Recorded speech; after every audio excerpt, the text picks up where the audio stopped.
All right, we are live. Jordan Collin from Alchemical Science. Thanks for joining us. How you doing? No worries. Thanks for having me, Graham. Yeah, I'm this will doing be well. good. This will be a blast. I mean, what an exciting time, right? I'm looking forward to meeting you at the Cosmic Summit for sure. Coming up like in a couple of weeks, actually just over 2 weeks, June 15th, 16th, and 17th.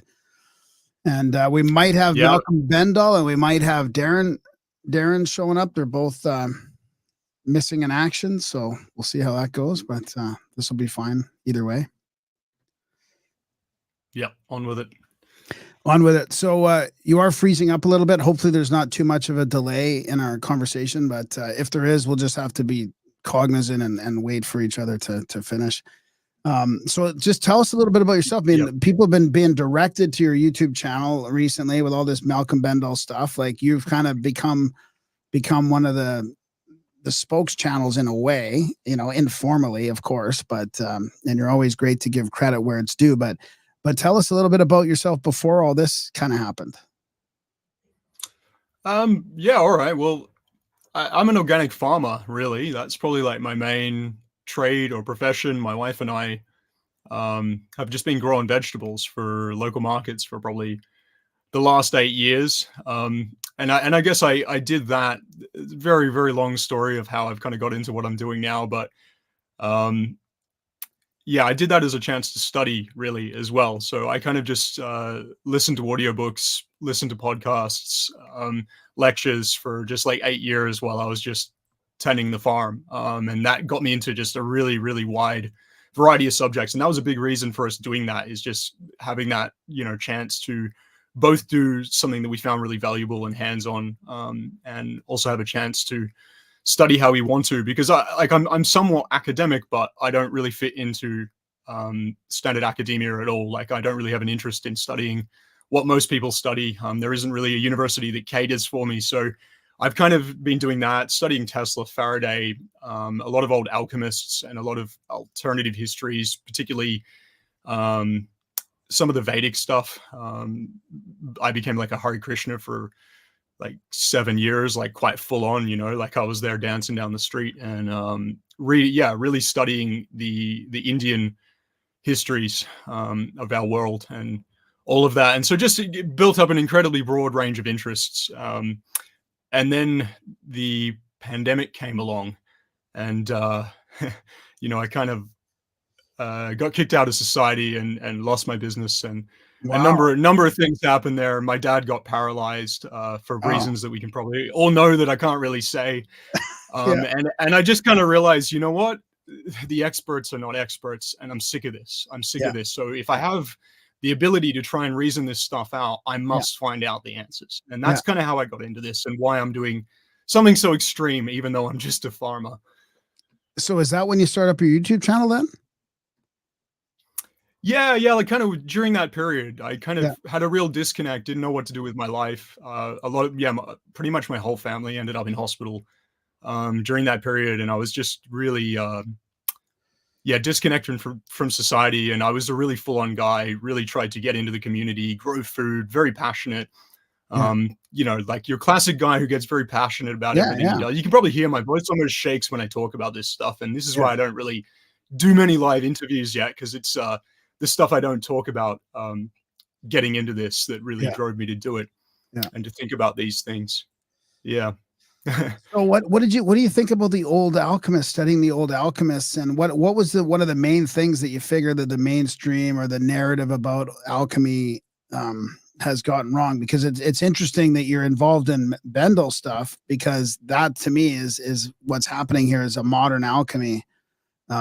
That's the main, I think that's the main thing that's going on here is it's alchemy. And that's one of the reasons why I don't think they want it to happen, is they don't want a resurgence into alchemy, because it kind of brings transmutation to the garage or basement.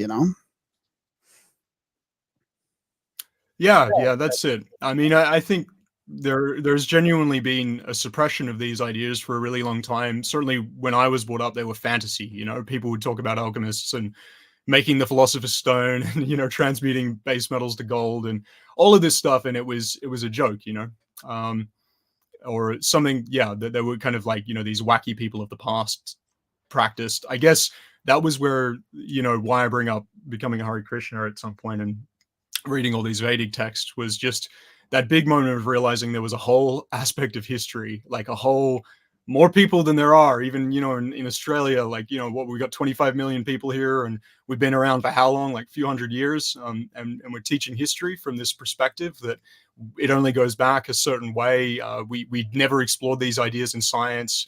They, used to just, bathe under a full moon in cow dung, which is probably not a bad idea for certain methods if you actually think about it. However, like it's made out of something wacky. And I realized through the Indian stuff, through the Vedic stuff, that it wasn't, number one, that there was some serious history and science behind this. That led into alchemy, and looking at a lot of the old Hermetic texts, Rosicrucian texts, but particularly the laboratory alchemists, which started kind of with Frieder Albertus, the Rosicrucian alchemist in the US, and then going back into a lot of more historical texts from there. But that was someone who was really teaching it hands-on. Like, this is essentially a different way to look at chemistry. We can observe how, like when we've got these concepts like distillation or calcination or cohobation, this is actually expansion, contraction, kind of how everything works. It's a different way of looking at science. And so I was really attracted by that. It gives you more freedom, more license to think. No one's telling you ideas to repeat or information to memorize. It's kind of somewhat of a cryptic mystery to work out, but highly empirical as well. Yeah. We had I don't know if you knew about our episode we had with Troll Forge. What was his name? The Troll Forge. He forges weapons, right? And there's an alchemical aspect to that too, which I found fascinating, the way he describes it, where when the iron changes its alchemical properties, depending on the astrological aspects, that's how kind of talismans and stuff are made, depending on what's happening in the cosmos. So it's interesting that even that can play a part in when something is transmuted. Yeah, there are no isolated systems in physics. I can't even remember who made this quote, but it's a good one. And that gets you into this whole idea of the music of the spheres, which is what I'm going to be talking about at Cosmic Summit. Not necessarily strictly to how many people may currently understand it. I mean, I think it is really in the broader idea, but not referencing one particular person's work. But this idea that these cosmic cycles, they are the macro. They are indeed influencing everything that happens on Earth. And someone I love is Brian Keats, a biodynamic guy who makes a calendar in the Southern Hemisphere everywhere year. And he's got all of the, the cycles of the celestial bodies, or particularly the moon and the sun, focusing on the 5 different lunar rhythms.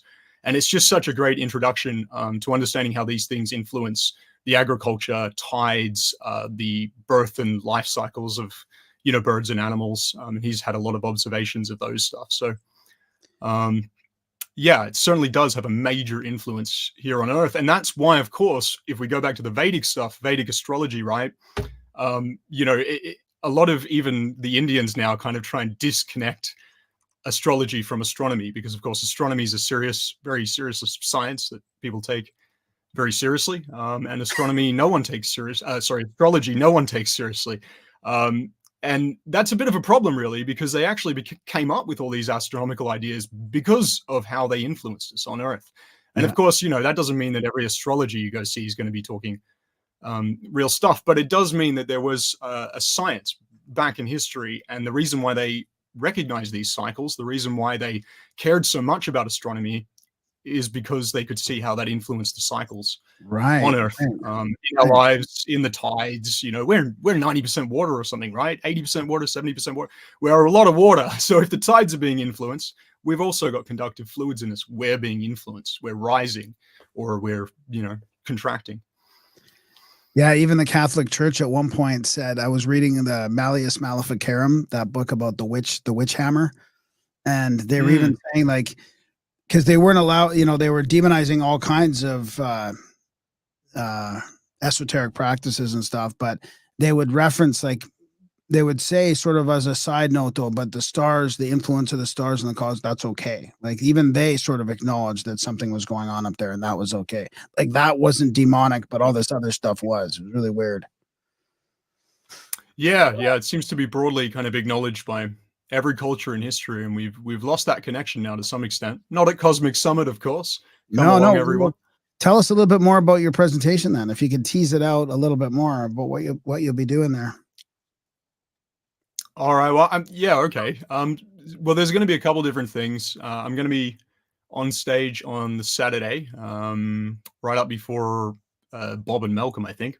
Wow. And on that, I know, thrilling. And Johanna James is in the morning. What a place to be. I don't know how you're supposed to follow Johanna James, but anyway, we're going to deal with that when it comes there. But I'm going to talk about a lot. I'm going to try and pack heaps in there, and we'll see where I get to, because we will have some more time. We've got the classroom on Monday as well with Malcolm and Bob and Phil, to talk deeper about Malcolm's work, which is a lot of my work, is building on and explaining his, and being a student of Malcolm. So that'll be a lot of it there. But I'm going to be talking about music, geometry. The music of the spheres is kind of the title of my presentation, just to, meet some cliches there. But the idea is I want to build a picture of how everything is occurring in this fractal pattern from the macro to the micro, and that we have this identifiable language, mathematics, as it used to be understood by the ancients, to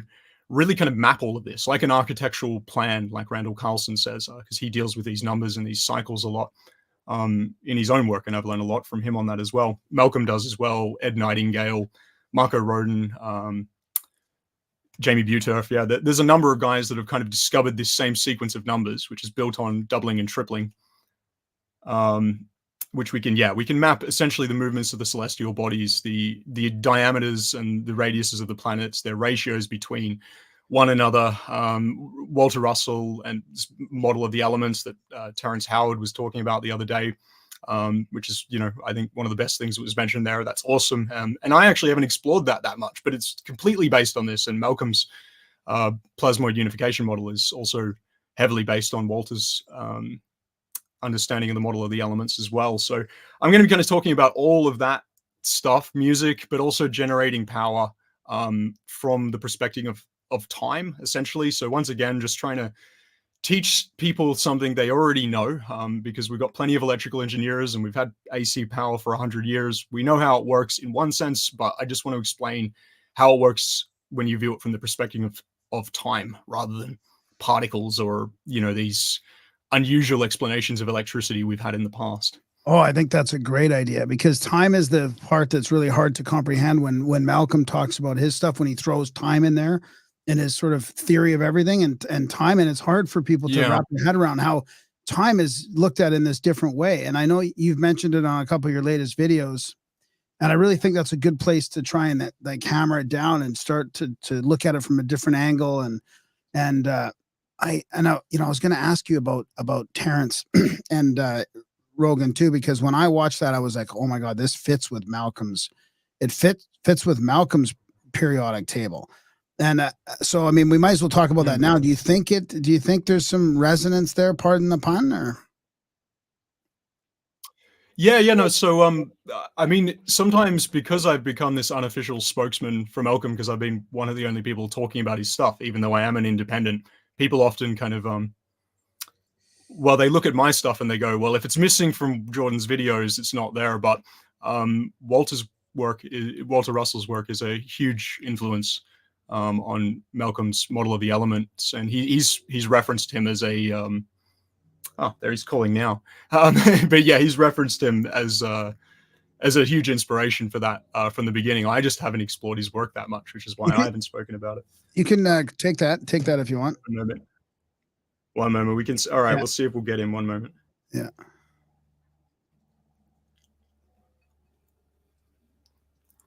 Hey, Malcolm, I'm on the live stream. Oh yeah. Can you send that link to me? Oh yeah. Okay. I'll send it over again. One moment. All right. I'm sending him the link again, and we'll. Awesome. I was gonna pull up some of his graphics in the meantime here, because I got some of his stuff saved on here as well. I mean, I've been talking. It's good to talk to you about this, because we've been talking about it as well for a while. And I mean, it's there's been, of course, people poo-pooing it too, and I've kind of tried to. They love that. Yeah, I've kind of tried to stick to my, my initial sort of thoughts about the whole thing, which is fascination and excitement. That's the way. Good on you, Graham. Yeah, I Me mean, too. it's because what I love about Terrence and Malcolm is there's sort of a spiritual aspect to it, and I mean, I'm kind of biased for that, but I'd rather have somebody change the world has a genesis story of like a spiritual experience. I know that sounds crazy, but in a way, I have a trust there that's not there with like scientists coming out of the lab with their lab coats trying to, and spending billions of dollars to to create some small portion of over unity, like it just doesn't Yeah. it doesn't resonate, man. I like these renegade scholars, that have had some experiences. Yeah, well, they're willing to say what they believe, and sometimes everyone can be wrong on the small things, but I think that's with Malcolm, he's right on the really, really big things. And to be honest, he's right on the small things 99% of the time as well, even though he gets a hell of a lot of doubt and attacks over it. But yeah, I don't know. I'm excited by it. It's just nice to see things happening in a way. Like, I think there's just kind of an arrogance to science that regular people can't understand things or comprehend things, and that's where a lot of problems have started. And yeah, I think most people can understand what's going on right now, and it does come through that spiritual aspect a little bit. That we don't. Essentially, that's the problem. We don't live in a world made of atoms. We don't live in a world that comes from particles. And so you can be very, very intelligent and you can work out a lot of things. And I'm not degrading those people or, trying to be sectarian about this, but it just doesn't work like that. Right. Life doesn't come from particles, and that's a pretty silly thing. I think most people, can actually understand that, there is consciousness, there's love, there's like, once you get to that thing of, all right, we've analyzed every little particle in the world. What was the damn point? You know what I mean? Yeah. Like, what's the point of anything if human life doesn't matter, if consciousness, if love doesn't matter? And so, yeah, those things have to be there, right? They do. Yeah. Otherwise, it won't go well. So before Malcolm pops in, I mean, do you want to do like a quick summary? Like, what should we do if he pops in? Should we have a summary already did to the audience that you've done of the technology and his inventions, or should we talk about something else and let him explain it? Look, I think just harness Malcolm's pop in when he does, and Okay, so why don't we summarize? If you've got any questions or if he wants to talk about something, yeah. So why don't you summarize for people then that aren't sure what we're talking about here? So Malcolm Bendall's kind of tech that you've been analyzing and kind of distilling down and talking about to people. Yeah, sure. So I think there's a lot of confusion around it because there's a few different bits of technology. The one I've mainly been dealing with is the Thunderstorm Generator, which is a retrofit technology to go on existing, fossil fuel or combustion engines, smokestacks, power plants, coal. Essentially, it's going to remediate, transmute the exhaust gases or the output of that system into something akin to air with some other stuff that's still being explored. I think Bob Grenier just did some further mass spectrometry trials like 2 days ago or something. So I think a lot of that may be announced at Cosmic Summit, the further work they've done. Where was I? Sorry, I get lost when I'm thinking about it. So for the combustion engine, yeah. Part, yeah. Retrofit technology, pretty much. And it's a transmutation process. There is some increase in fuel efficiency. Got to be careful what I can say on that right now. I think we're going to wait for all of the peer-reviewed data because essentially he set himself up well because suppression around this technology does go on, and he's relentlessly being hampered. He's sent out enough units that a number of quite trustworthy and well-credentialed scientists now have the machine. Hey, Malcolm. And so now they can come out with their data at the same time. Right. We shouldn't have any more people attacking me for going and doing a smell test or any of that stuff. So right. Yeah. That's good. Yeah. So you're sort of, protecting yourself from all the skeptics in the best way you can, Hey, Malcolm. Yeah, there's plenty of legitimate scientists ready to do the work now. And and do the testing. So that's all going on, eh, Malcolm? Yeah, big time. I mean, it's we established a beachhead now of 6 machines, in the US for the conference because of the history of the directed malice, and so it's that plan was to have so many machines in the US that then their normal practice of and it's very well coordinated and very sort of effective strategies they've been operating under was simply to try and suppress the technology simply by sabotaging it. I mean, nothing new under the sun. I mean, Martin Fleischmann, cold fusion, even the words that they generated to describe it were malicious. I don't know whether you're aware, but the Martin Fleischmann, that I had the privilege to spend a week with, a year before his death, in Salisbury Plains. The U.S. Navy sent me there to catch up to him. But still, the general public doesn't realise that Fleischmann and Pons, Martin Fleischmann, was the subject of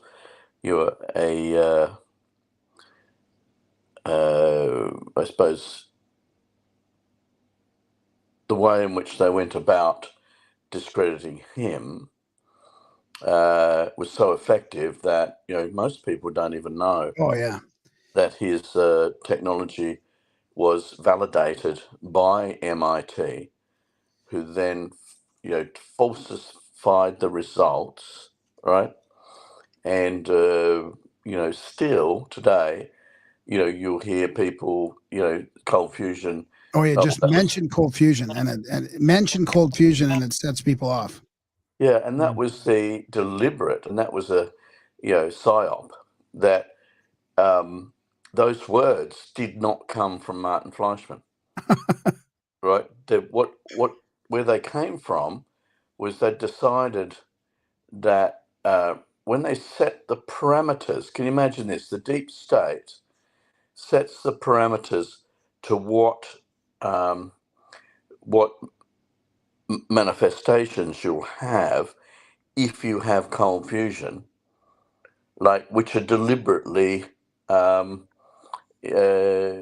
completely not only lies, but they were lies deliberately set up so that if you didn't meet those criteria, which meant that your technology, if so facto, was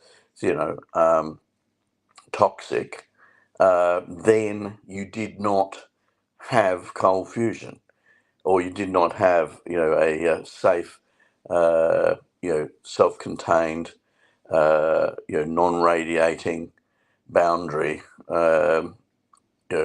structured plasma, and so therefore the game was rigged from day one. Yeah. Because what we now know is that the it's anything but cold. Yeah.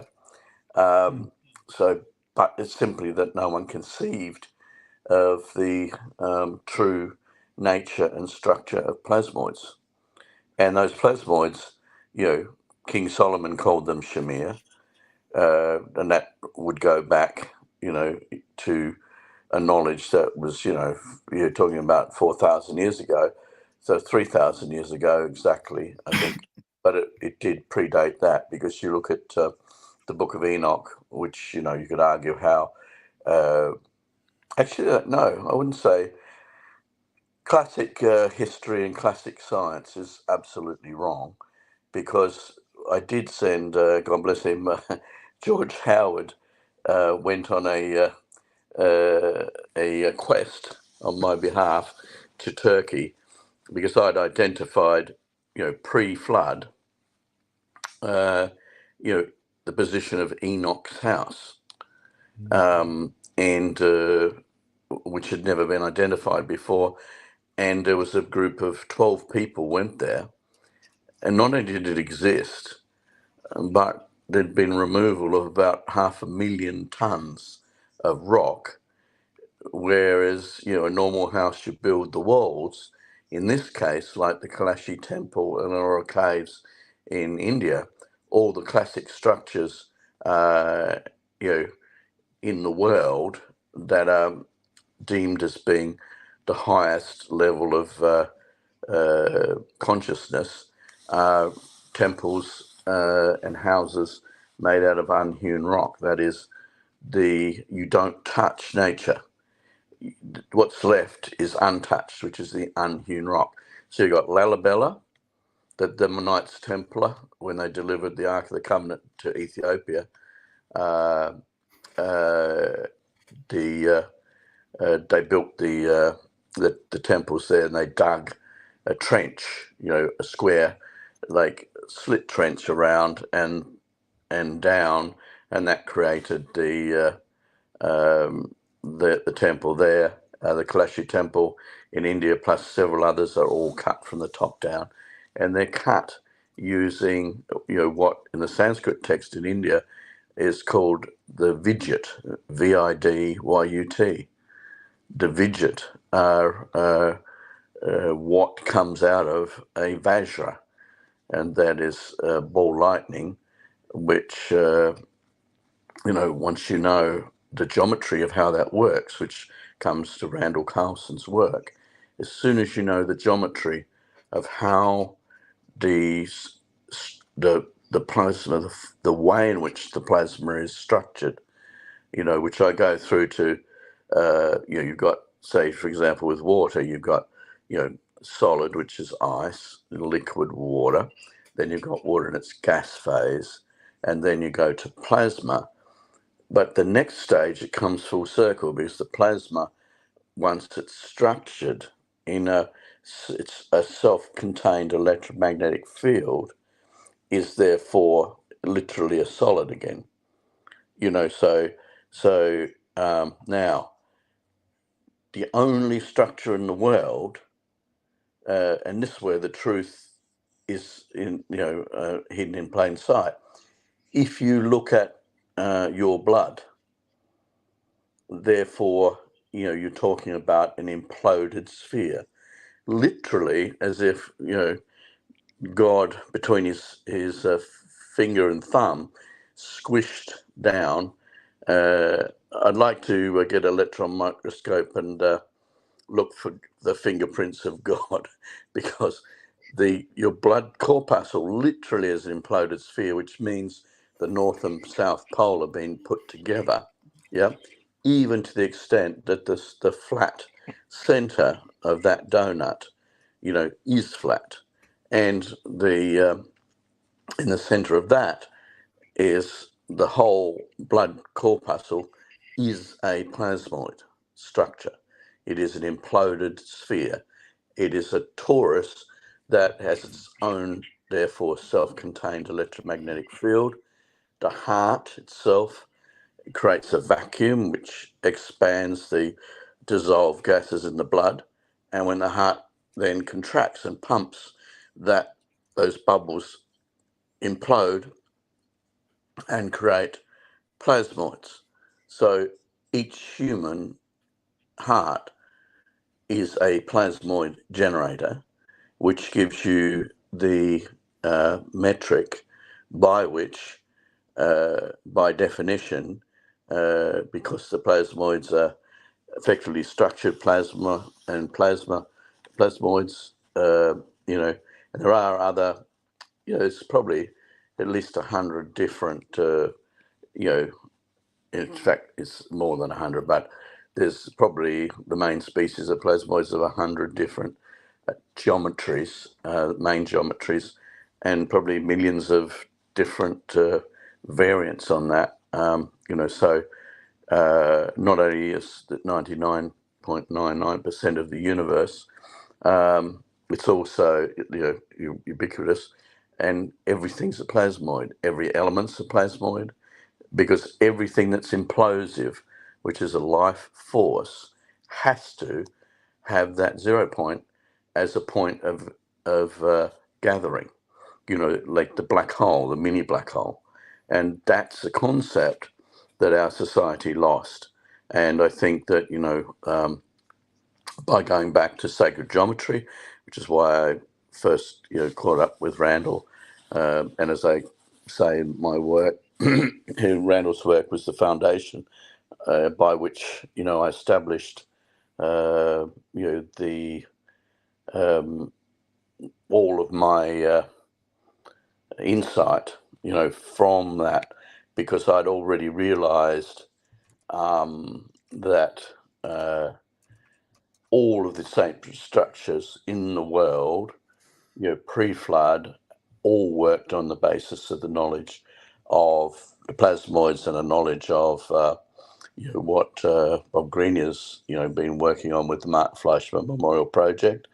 Is it all stems around that knowledge. And once, what the Sanskrit text says is, when the cause of all causes, well, actually I'll paraphrase it, when plasmoids, and that's known, as I said, plasmoids was Winston Bostic's term in 1958, which was sort of, describing a whole family of different, related implosive structures. But that was 1957. Ken Shoulders called them exotic vacuum occurrences, EVOs. If you go back to King Solomon, he called them the Shamir. If you go, that's, say, as I said, 3,000 years ago plus. And then if you go back to Enoch, you're talking about, we're talking about an extraordinary thing.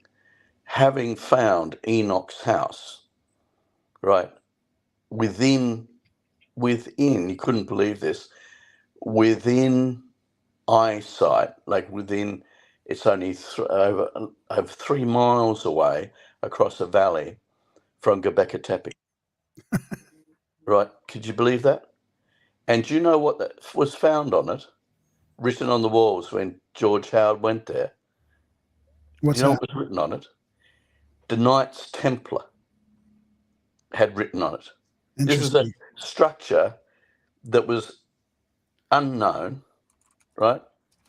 That was huge, because there's 500,000 tons of rock with no, I'm a miner. There's no road, right, or anything that gives you a clue of where that 500,000 tons went to. It's gone. And all that's left is the unhewn rock, right? That is, you have the walls that have never been touched, right? Can you imagine that? How this synchronicity is coming together, right? And more than that, also, that's the Patriarch's Valley. That's where, the Book of Job talks about the same valley. Enoch's Valley. Now, Enoch, why it was destroyed, that book was destroyed, right? By and I say the entities, right, who are suppressing this information. And the world has to realize that the only thing that the deep state and all the representatives of all human oppression, right, and it goes back to the Tower of Babel, it's a very subtle thing, but that valley is where the Tower of Babel is, right, in the Haran Valley. And you can still see it. That tower was so big, it's now like a small mound in the center of that really fertile valley. And in addition to that, before I found, like Enoch's temple and had that confirmed, would say his house, it was really unhewn rock. I'd already discovered Sogmata, which was the 7 hills representing the 7 sisters of Pallades, yeah, and a pyramid that's so old it's literally still just a mound of dust, yeah, with a few blocks in it. And then when I went back and researched it, 1200 years ago, a very famous Arab historian pointed out that that was where the Palladians had left their Hall of Records. And for the last 5,000 years, I think it describes that every man of note, including Alexander the Great and many great kings, had tried to enter that pyramid and had failed. Did anybody make it? No. No.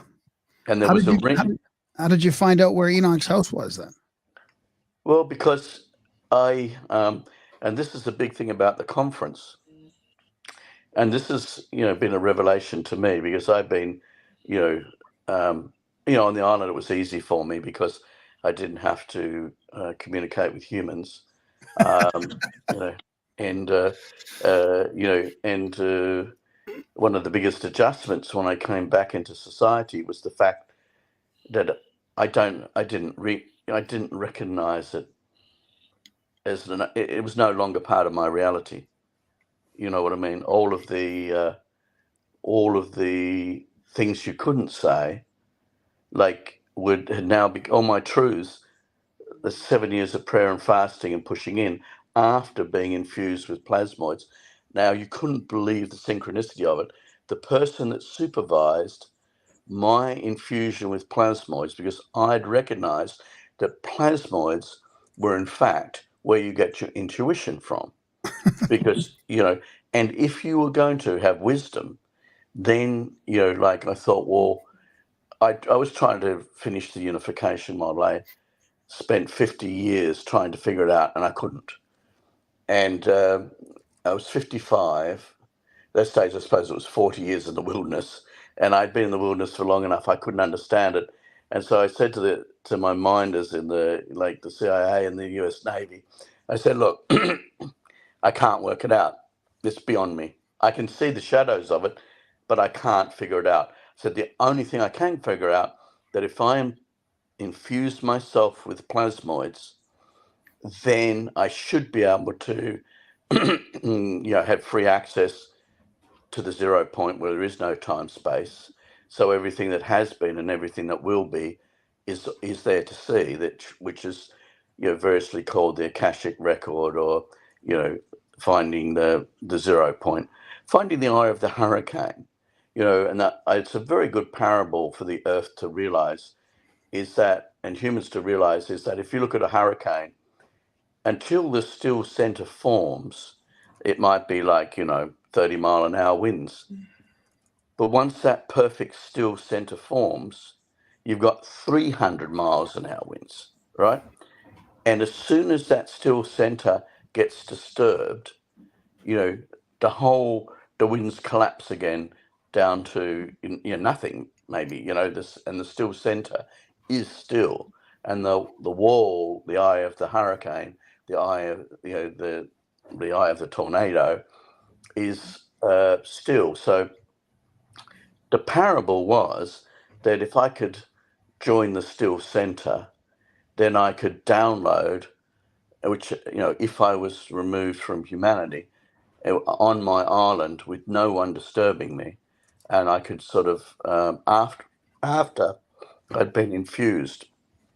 Now at the conference, which is amazing, the man that supervised that infusion, and it was Guy Obelinski's a very advanced machine which was in upstate New York at Sloatsburg.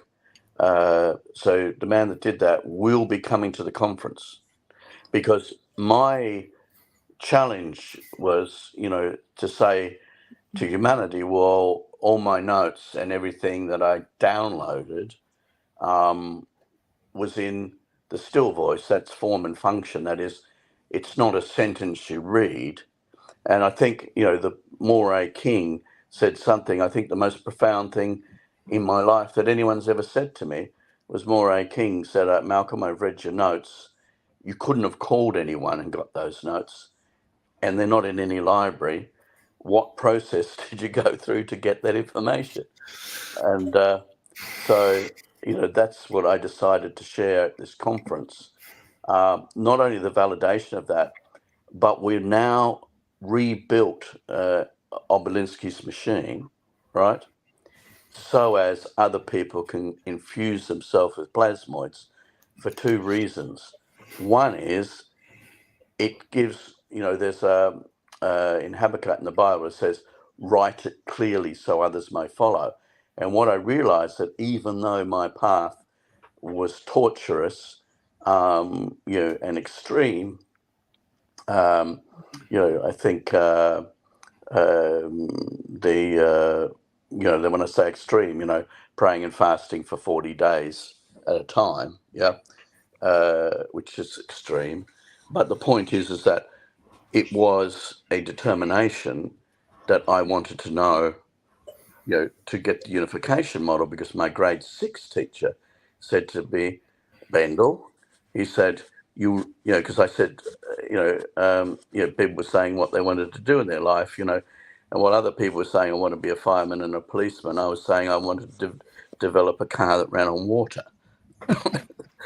So, it was an unusual thing. But when I realized I just couldn't do it, because what my very wise grade 6 teacher said, Bendall, you'll never be able to design a car that ran on water because no one has the unification model until you know how everything's put together, and you only can prove that when you can put everything together. Now, the unbelievable confluence we had at the moment, which is basically the age of enlightenment, is that just 2 weeks ago,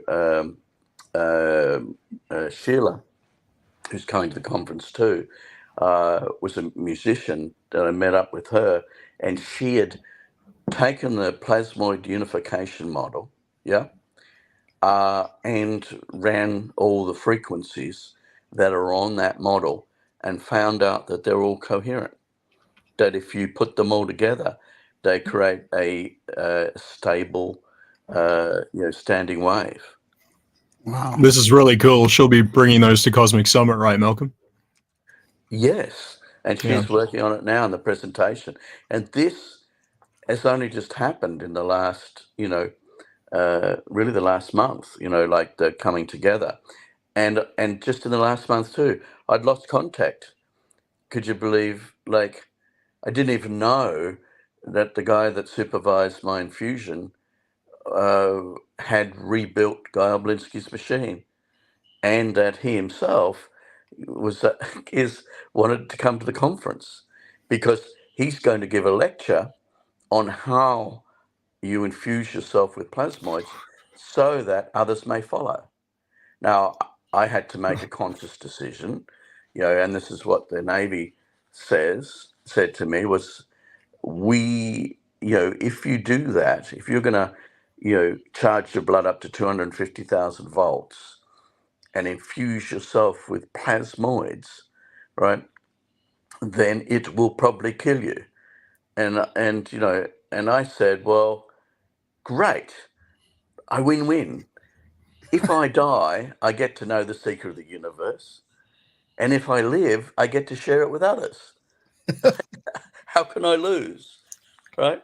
But you understand the thing is that I think my observation when I came back into society was two things.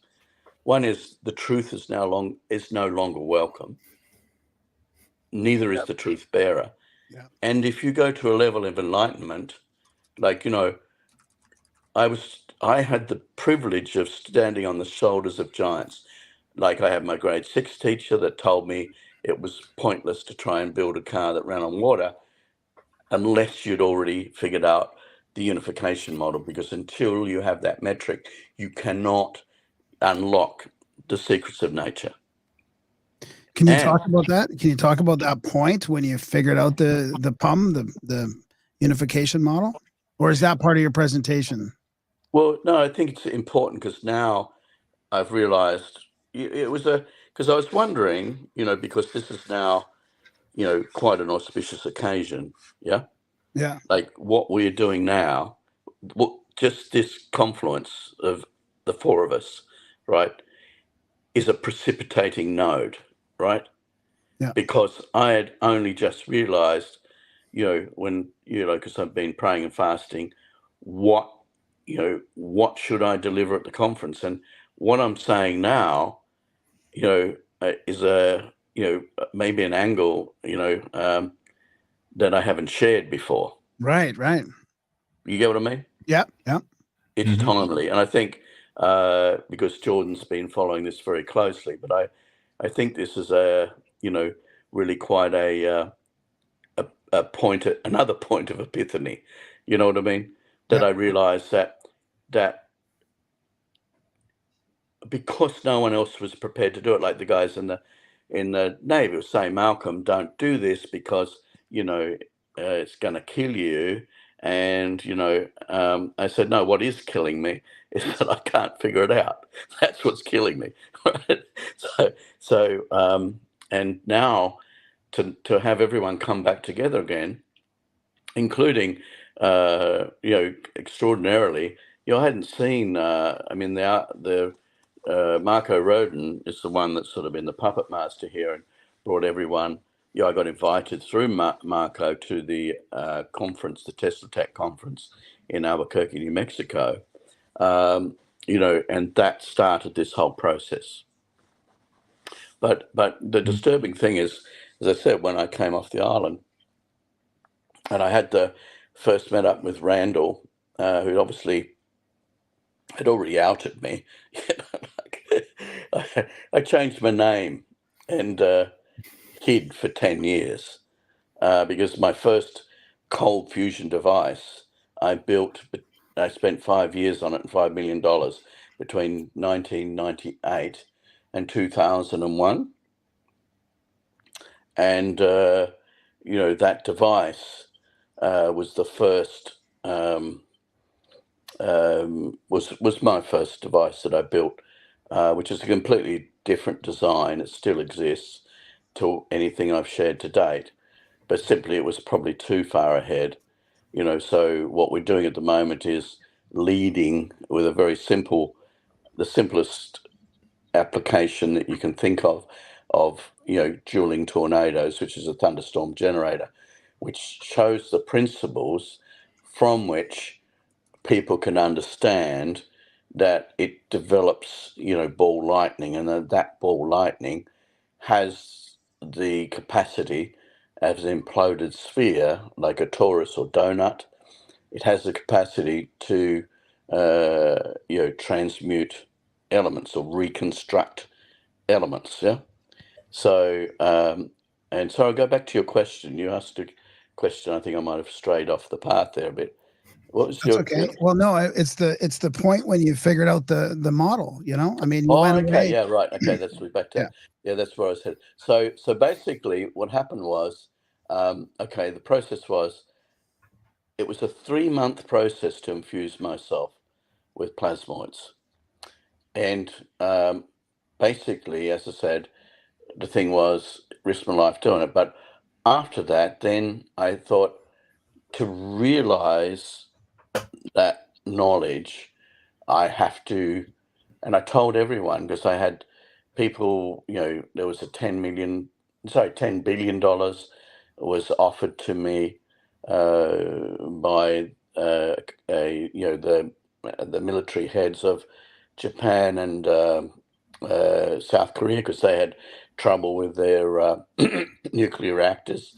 One problem that people still don't know about, it's not common knowledge, that there was a nuclear accident. I think it's 30, maybe even 40 years ago now, in Seoul in South Korea, where somebody that was the dumbest guy we went to school with happened to be the guy in charge of the reactor, and diverted some overheated water directly from the thing into the water supply of South Korea, which wasn't helpful. And then you've got the Fukushima, which also has not been helpful. But the machine that I went into to infuse myself, you sit in the dark and the machine infuses a net negative charge, 250,000 volts, which then, and literally fires plasmoids into you. Now, that was when I took the shield off the machine, when I did my thing. But when you put the shield on, it's simply the voltage. And what it does is it's just like a magnet. It's negative charge. It's life. It's imploding charge. And it draws out through your acupuncture points that you can physically see, right? Which is basically east meets west. And that is my, and my teacher, who I met, there's two very significant, well, three probably. Grade 6 when I was 12 was my grade 6 teacher. When I was 14, my next big influence was Mr. George was when I was 12. Mr. Barnfield was when I was 14. Said, he called me to the office. You know, when the PA comes, Bendall, can you come to the headmaster's office? And I said, the first thought that came into my mind is that they'd found my smokes. Yeah. So, and I went down there. There was my mum and dad, God bless them, and the vice, deputy headmaster and the headmaster, and there was the head of the maths department and the head of the science department, and it was like, okay, Bendall, we can't teach you anything else. What do you want to do for the next 2 years? I said, oh, Mr. Barnfield, I'd like to develop a car that runs on water. And they gave me my own science lab when I was 14, $5,000 worth of equipment. And so, and, that's where, blessings bestowed. I worked for 2 years on trying to separate hydrogen from water and realized that the only way you could get even a reasonable amount of hydrogen that was destroying hydrocarbons, but you lose half the energy. So that's when I realized that society did not have the metric, did not have the knowledge to know how to do it. And I knew that maths was wrong. I realized that when I was 14. I said, don't teach me this, it's wrong. I don't know what the right thing is, but I'll find out. So basically, after 2 years, I said, Mr. Barnfield, the only way you can get hydrogen is to destroy hydrocarbons. Why would you do that when you lose half the energy? That's insanity. And now I'm in the insane world. When I came back from Ireland, everyone's talking about, oh yeah, we'll have a hydrogen economy. And I looked it up again and said, I looked it up again. It said exactly what it said in the library textbooks that I read when I was 14, which is, by the way, for the audience, was 50 years ago, right? I figured out that you can't do that. We can do it, but you're losing half the energy. So why would you? Because effectively you're creating pollution anyway, but you're losing half the energy. And I come into this insane world where they're doing that, which is the way of answering a question. Why did I go that way? And how did I go that? How did I figure it out? I knew that there's nothing new under the sun. I knew that I had the privilege of, at 16 years old, being identified by the head of the Tibetan army, who had fought the Chinese all the way into Afghanistan, and then fought the Russians, then got poisoned, and then ended up in Australia, because at the time where China invaded Tibet, as the Australian government took in a lot of refugees. Yeah, some of those refugees were in Hobart, Tasmania, where I lived, and that was a family. So what happened was, this guy, who was head of the Tibetan army, I was walking through the mall in Hobart, Tasmania, Australia, and when I was 16, and there's this, I suppose the word is within guy that looked like he was 1,000 years old, right? And probably was more. But he sort of said, will you sit with me? And I wanted to share something with you. And it's okay, And then his sharing was that he said, I'd like to train you. And then he is basically, and these words aren't really accurate, but they're as close as I can get, but to translate the information, but he was basically a Shaolin priest, and so he taught me what people would know as Kung Fu, so I could protect myself, and I didn't know. So I had 10 years of that, and also I learned that it's really about focusing energy. And the Tibetans, there's still a video that shows it's on celluloid. It's from about the 20s or 30s, that someone went into Tibet and they were lifting up these 1,000-ton blocks simply, if you like, with an orchestra and sound and creating vortices. Yeah. So that was Henry Shelson and Dr. Jarl Olaf. I think one of them wrote up that paper, and one of them was the guy there who witnessed that, just for reference. Yeah. Oh, thank God. Yeah. That's and that's on celluloid. There's, I think, 3 different videos that survived that on celluloid. They had the big cameras, and the crank handle, and so they did take videos of that. Yeah. 1,000-ton blocks. Yeah. There's a paper by Bruce Cathy that goes right through it that's really interesting. I'm going to bring that to Cosmic Summit, talking about levitating rocks and geopolymers.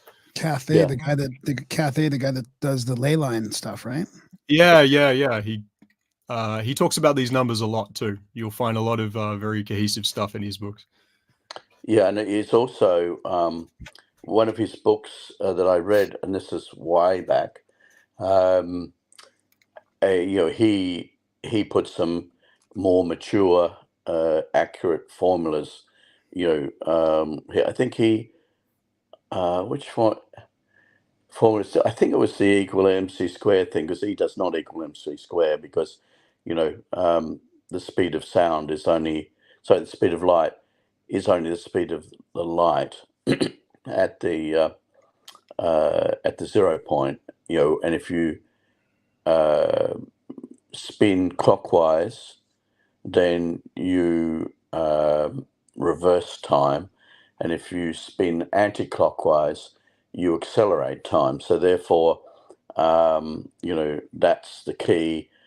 Going back to the model of the elements, is the realization that time itself was the key. So, and why? Because everything's frequency, but frequency is time. So what I realized was that no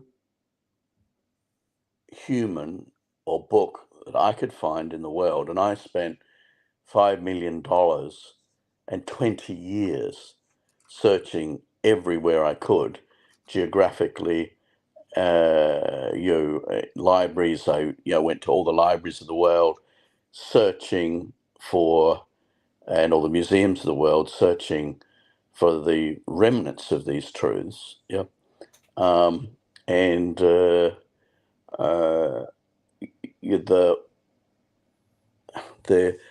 So what is time, right? Because this is what it comes down to. The plasmoid unification model, effectively, the key was this. What I realized was that, so as I said, I infused myself with plasmoids. I then removed myself from society for 7 years to realize those truths and write them down clearly so others could follow. The most difficult thing in my life was creating that plasmoid unification model. And there's a very, very good reason why no one else has been able to do it in modern times. Because it's too hard. Because the framework that we're taught and the brainwashing we go through, which I go back to my shock when I came met up with Randall. When I fled from my island, and I met up with Randall in Florida, and then we had the meeting with. We went to Boca Grande, and we had the meeting published. Podcast with Com Carpenter, who was the India Foundation, who is still heavily involved in the project. In fact, to the extent that a $1 billion corporation that's now been helping us, I suppose, or going through a process with our technology to verify it. Com is actually, I think he might have flown back already from India, where he will be meeting up with these people and going to these test works. In fact, I spent all today with our testing our 5 machines there today with George Lash, who will also be at the conference, because George has Lash heat treatment, who and he brought his. He's an expert in annealing metal, and that's creating the square homes for the plasmoids to sit into the center of. But anyway, so we did that information, and he's giving a presentation on the thermal effects of this, and we were able to today. We modified the Thunderstorm Generator, so you literally had a tube coming where it comes off the exhaust, so we could actually measure the temperature directly of the exhaust itself with an N-type thermocouple. You're talking about space industry,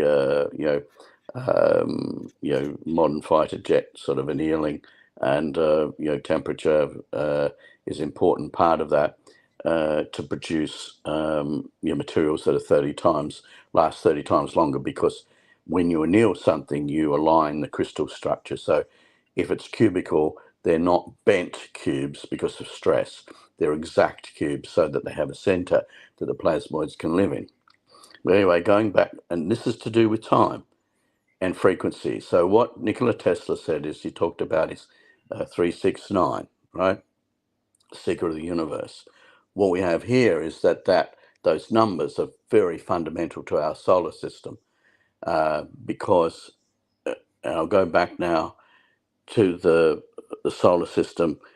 If you look at the plasmoid unification model, the big breakthrough is realizing on a clock you have 24 hours, or 12 hours on the clock, but there's 12 hours and 0 hours are in the same point, or 24 hours and 0 hours are in the same point.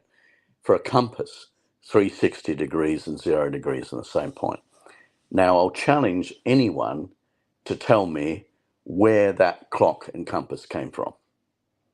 No one can, because it's so far back in history, and I'd suggest 150,000 years, that no one knows where that information came from. But that was my huge breakthrough.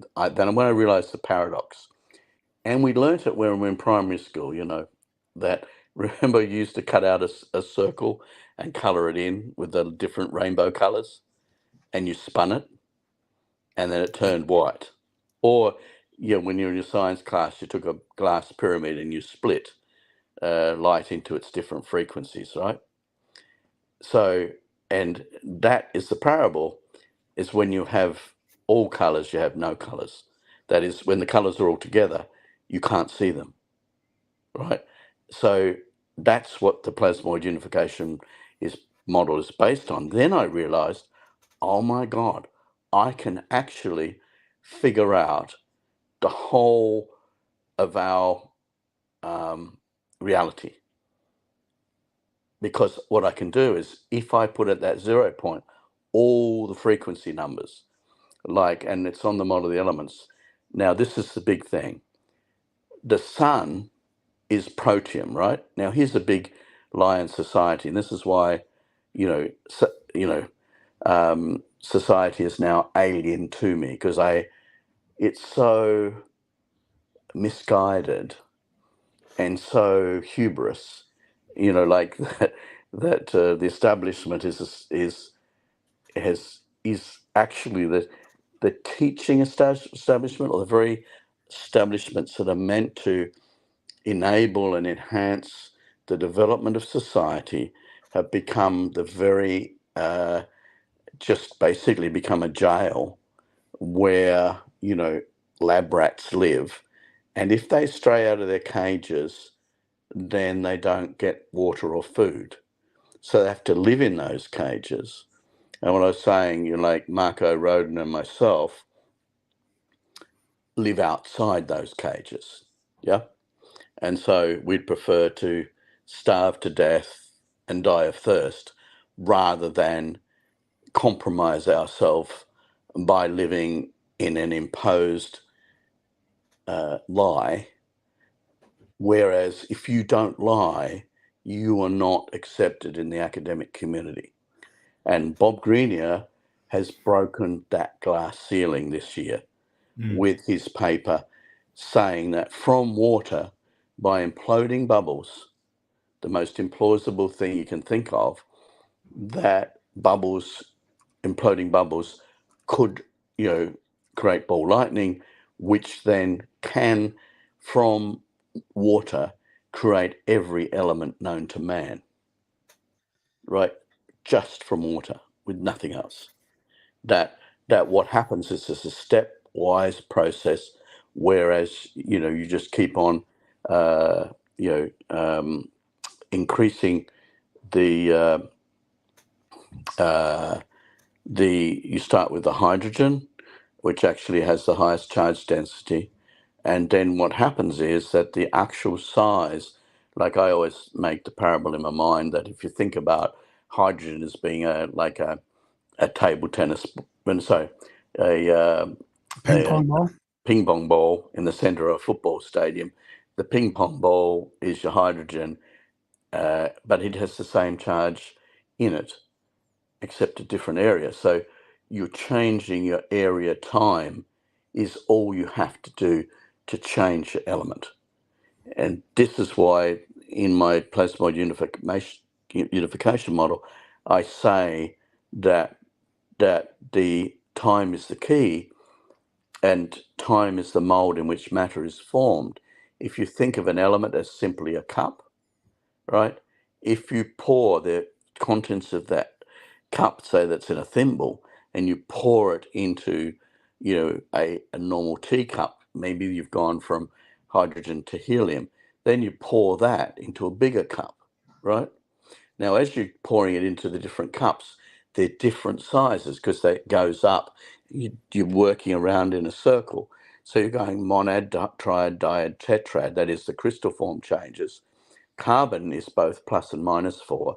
So it's both male and female. And that's what's unique about it. And then if you go to Walter Russell's work, who Tesla described as being 1,000 years ahead of modern science. And that was coming from Tesla, who himself, I believe, was 1,000 years ahead.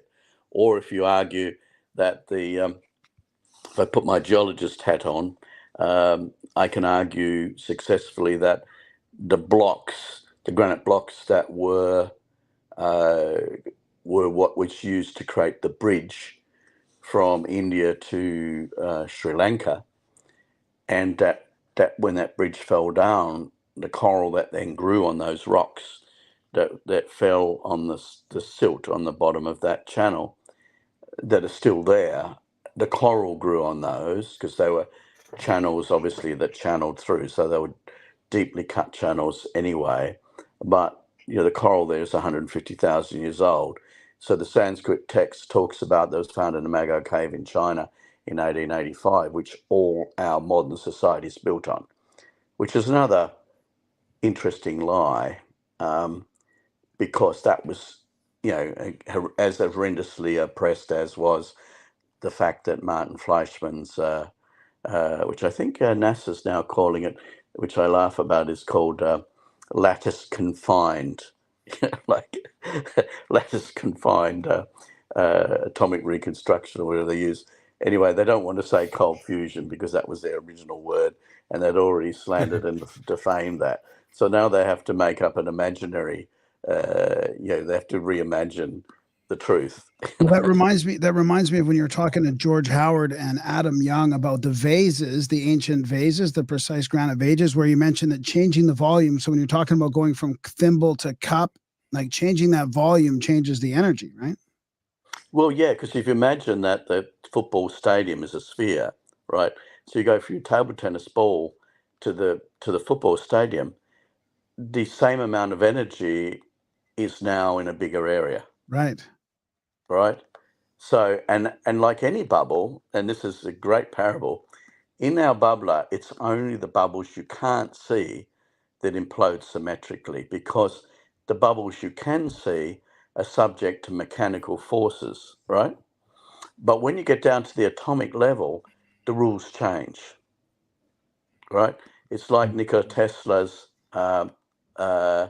pump, where he used these discs, or the spinning. Now, a spinning disc used on a fishing boat or a big ship, so that when you've got heavy rain and when you've got the seas breaking over the bow and going onto that, it throws the water away, right? So that you can see clearly ahead. It's quite a good parable because, but if that glass spins faster, it would actually drag the water into the center, because there's a point at which the atomic forces overcome the mechanical forces. Do you want to put it that way? And here we have the unification model, and I go back to time.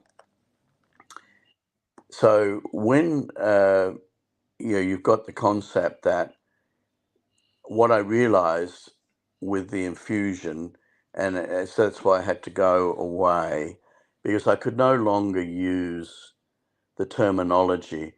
And we're all were brainwashed at primary school, and then at high school, then in college, then in university, right?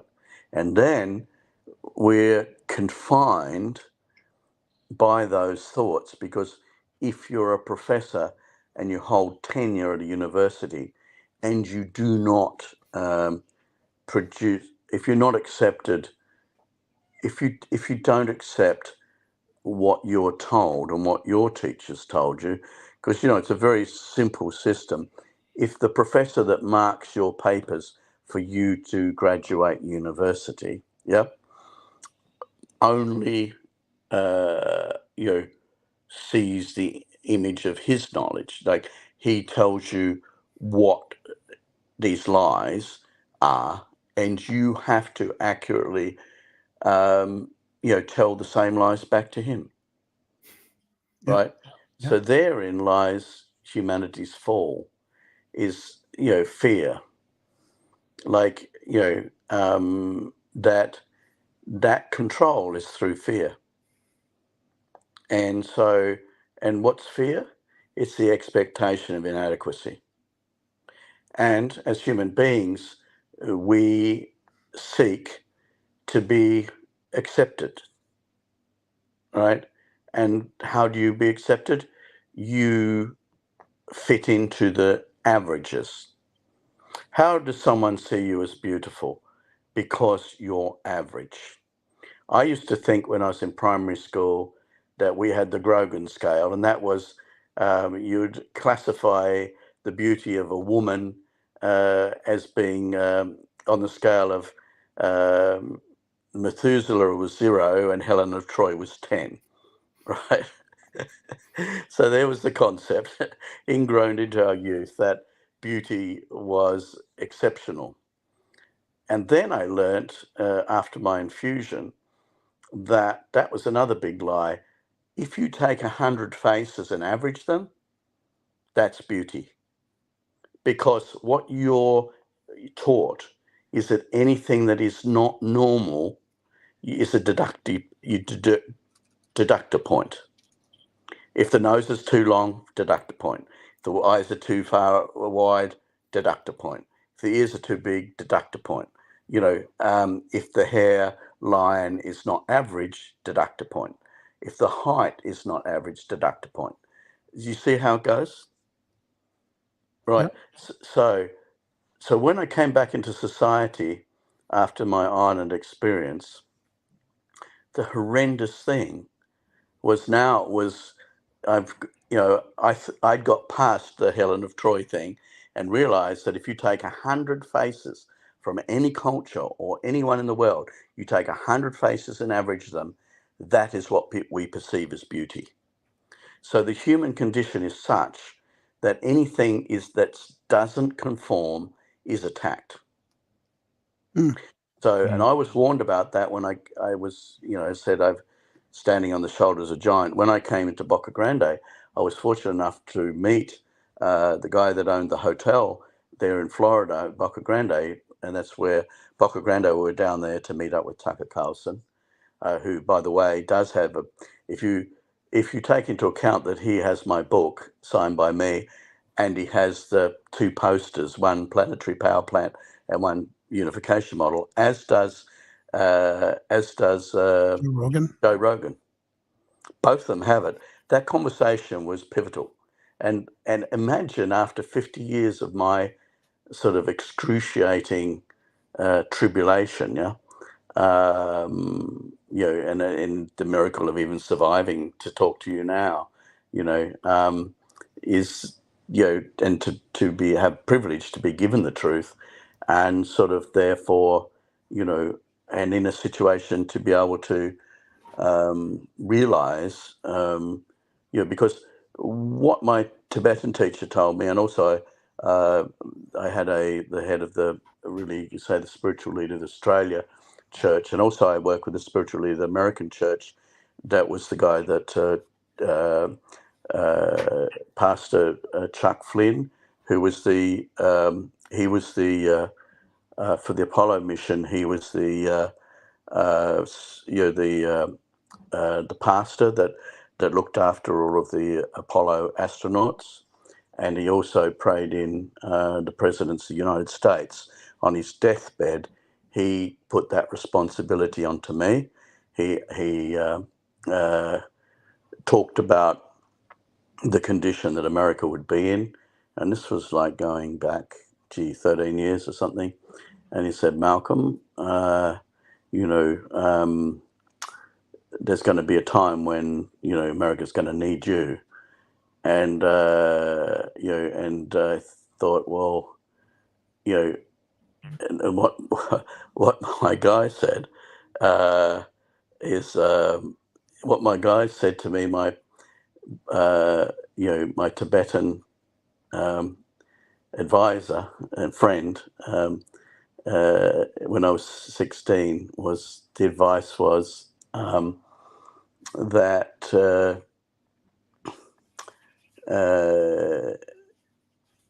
that the whole point of life, it was, or the whole point of what he taught me. He said, Malcolm, what the whole thing about is that if you're going to bring extraordinary knowledge, you have to make extraordinary sacrifices. Because going back to Helen of Troy, Methuselah, is that when I came back in society, I was no longer average. My nose was too long, my teeth were too long, my smile was too wide, and my ears were too small. You know what I mean? I was not average. Sorry? Your ears are fine, Malcolm. No, actually, they're Aboriginal ears. They're missing the top. Oh, right? Okay. So, and that's a dominant characteristic.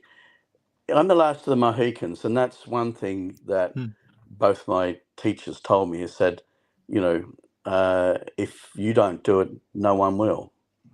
And I thought, well, wait a minute, how could that be? Why?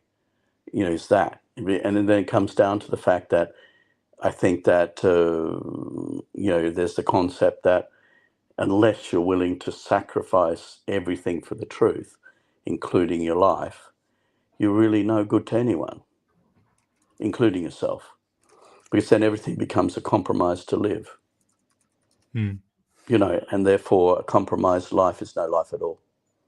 I mean, if I have to live in a cage and wait for someone to feed me and water me, and if I go outside that cage, that intellectual cage, I'm a pariah, and I'm no longer, society no longer has any value for me. You see what I mean? Or it's difficult to communicate, which goes back to Bhakti Grande, a guru there who's taught by the top guru in India, who's also friends with Modi, and now India is, going to mandate our technology, to their country, to say to everyone, you need to use this. Yeah, and that's what we're working towards. So it's quite interesting that everything's gone back to India, and I delivered the Vajra back to India, which is literally the device which was downloaded to me. And the reason it was downloaded to me is because plasmoids, or structured plasma, is a huge, it's a universal, it's the intelligence, or it's the universal intelligence. Yeah. So it's the thing that is valuable, because and a relationship with the plasmoids is what we lost when we isolated ourselves in our cities. I think that, and it's interesting that, again, going back to Helen of Troy and Methuselah, Helen of Troy and Methuselah with the snake head. Yeah, no, what's it? Medusa. Medusa. Sorry, yeah, Methuselah. Oh, right. Big difference. Yeah. Yeah, I know. It's just, but you must forgive me. It is. I just woke up and it is 4 a.m. in the morning. But anyway, and we did do all the test work for last night. But anyway, the point is that it comes back to that thing, isn't it? That people like, we're talking about Nikola Tesla, Walter Russell.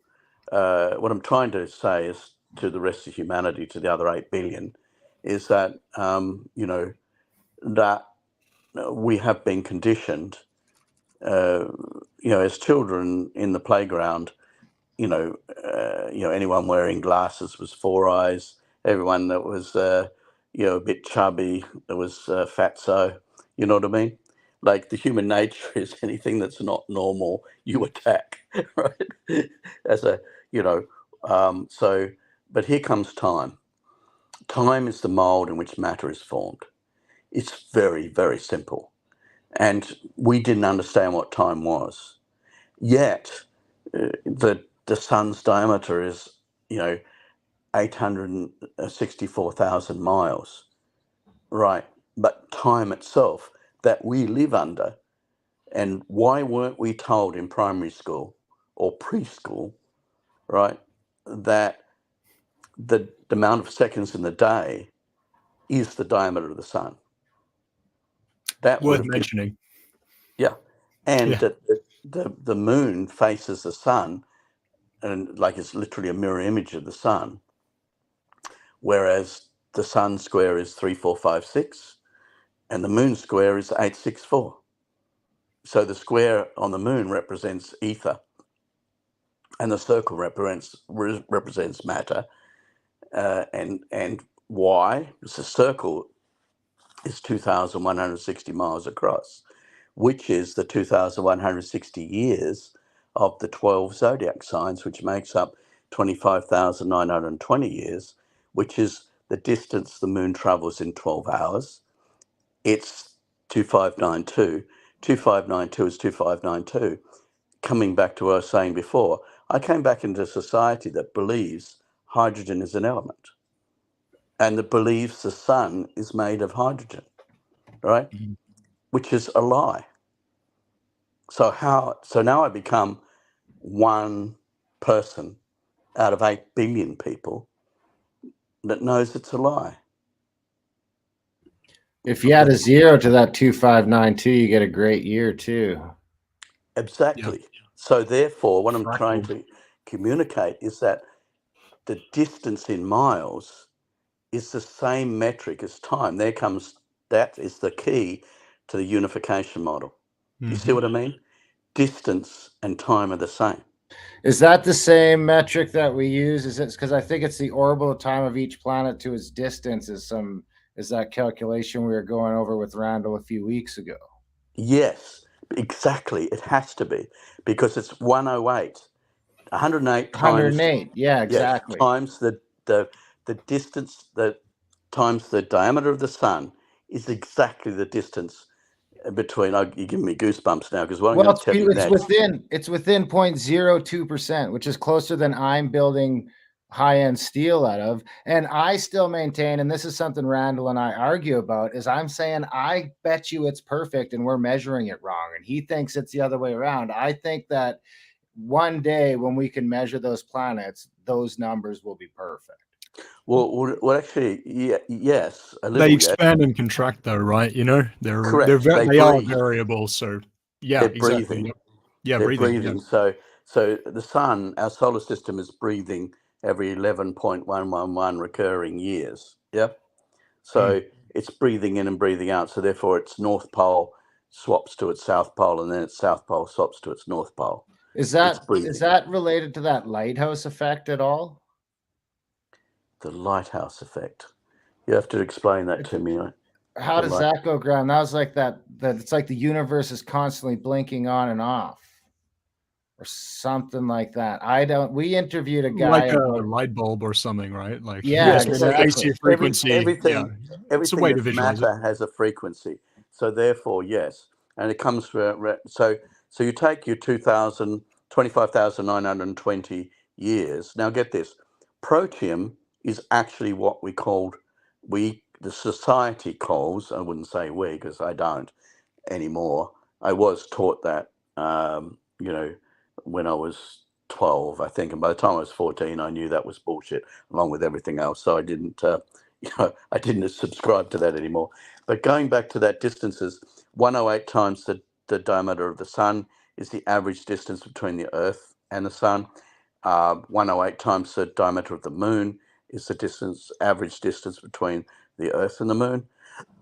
And as you say, there are some variables there because the plasmoids or the EVOs or the Shamir or the Vidret, which is, the Vajra, fires the Vidret, which is the ball lightning.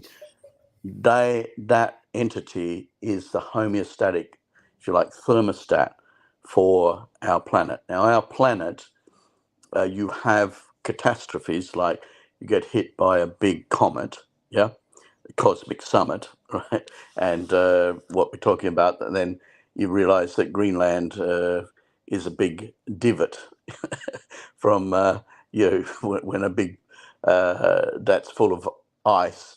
And Randall's done fantastic work on that, the ice cores, and identifying the cycles, the breathing in and out of our planet, on those long cycles.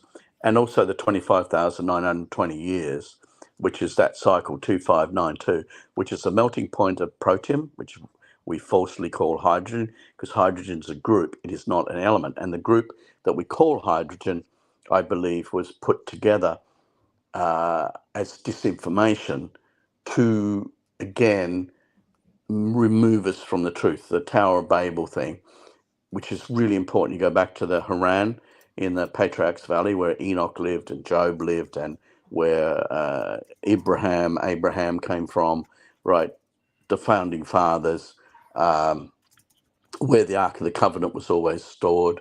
That valley, which is in southern Turkey, that valley is where you have Göbekli Tepe, within sight of Enoch's house, right, which was carved out of solid rock with no roads or anything in normal sense to extract that rock, from that, to extract the rock from that structure. The same with the Kalashi Temple. There is no, about the same figures, maybe more. There is no spoil. It's just gone. right? So Mm. the Kalashnikov temple was cut from the top down. Through, Even through, with through our technology now, through we could, transmutation type thing, right? yeah, but basically yes. Yeah. And you can, because you can turn it to gas, you can turn it to nitrogen, oxygen, Yeah. and it just floats away. That's why they're so against your technology is the modern alchemy aspect. I was talking to Jordan about that. Like I think that this is who's going to push back against this is the new CO2 cult, the people that need those gases to tax the globe. You know, it's not going to be the oil industry. It's going to be those guys that push back. Well, I think the realization here is that, and it's a very sad realization, is you have to come to the conclusion, which, you know, if you go back to the, you know, what the audience should know is that you take that 25,920 number, well, 25.92 degrees, it goes to angles as well, is the angle of the king's chamber, right? The sarcophagus, so-called, in the king's chamber, which was the resting place for the Ark of the Covenant, in cubits, you see, if you're going to construct and reconstruct and deconstruct matter, you can go from matter to primal ether or from ether to matter. You know, simply the sun is a frequency imprinting, a time imprinting device, which creates matter, because ether plus time equals matter. And I can prove that in a very simple formula.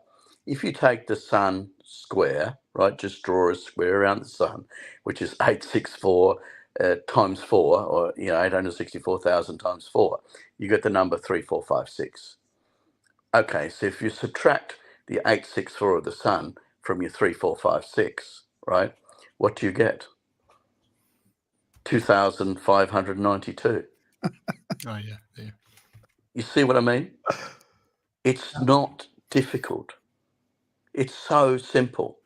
And we now have all these complex formulas, which are, by the way, are all absolute garbage, rubbish, and just intellectually insulting. Because, Einstein's thing, E equals mc squared. No, it doesn't. The speed of light is variable because everything is subject to time. And by the way, the audience now, what I'm about to say, will learn something that society can never unlearn.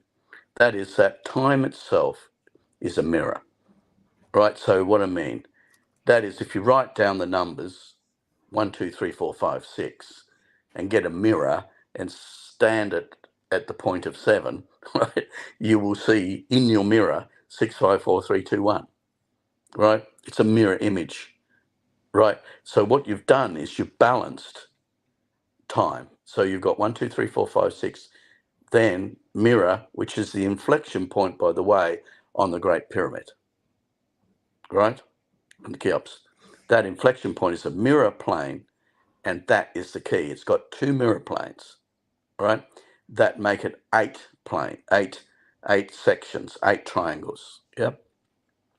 So, and right triangles, because you've got a 90-degree angle at the meeting of that mirror plane. And that mirror plane, so time itself in all cultures is 5184, 51.84, the angle of the Cheops pyramid, right?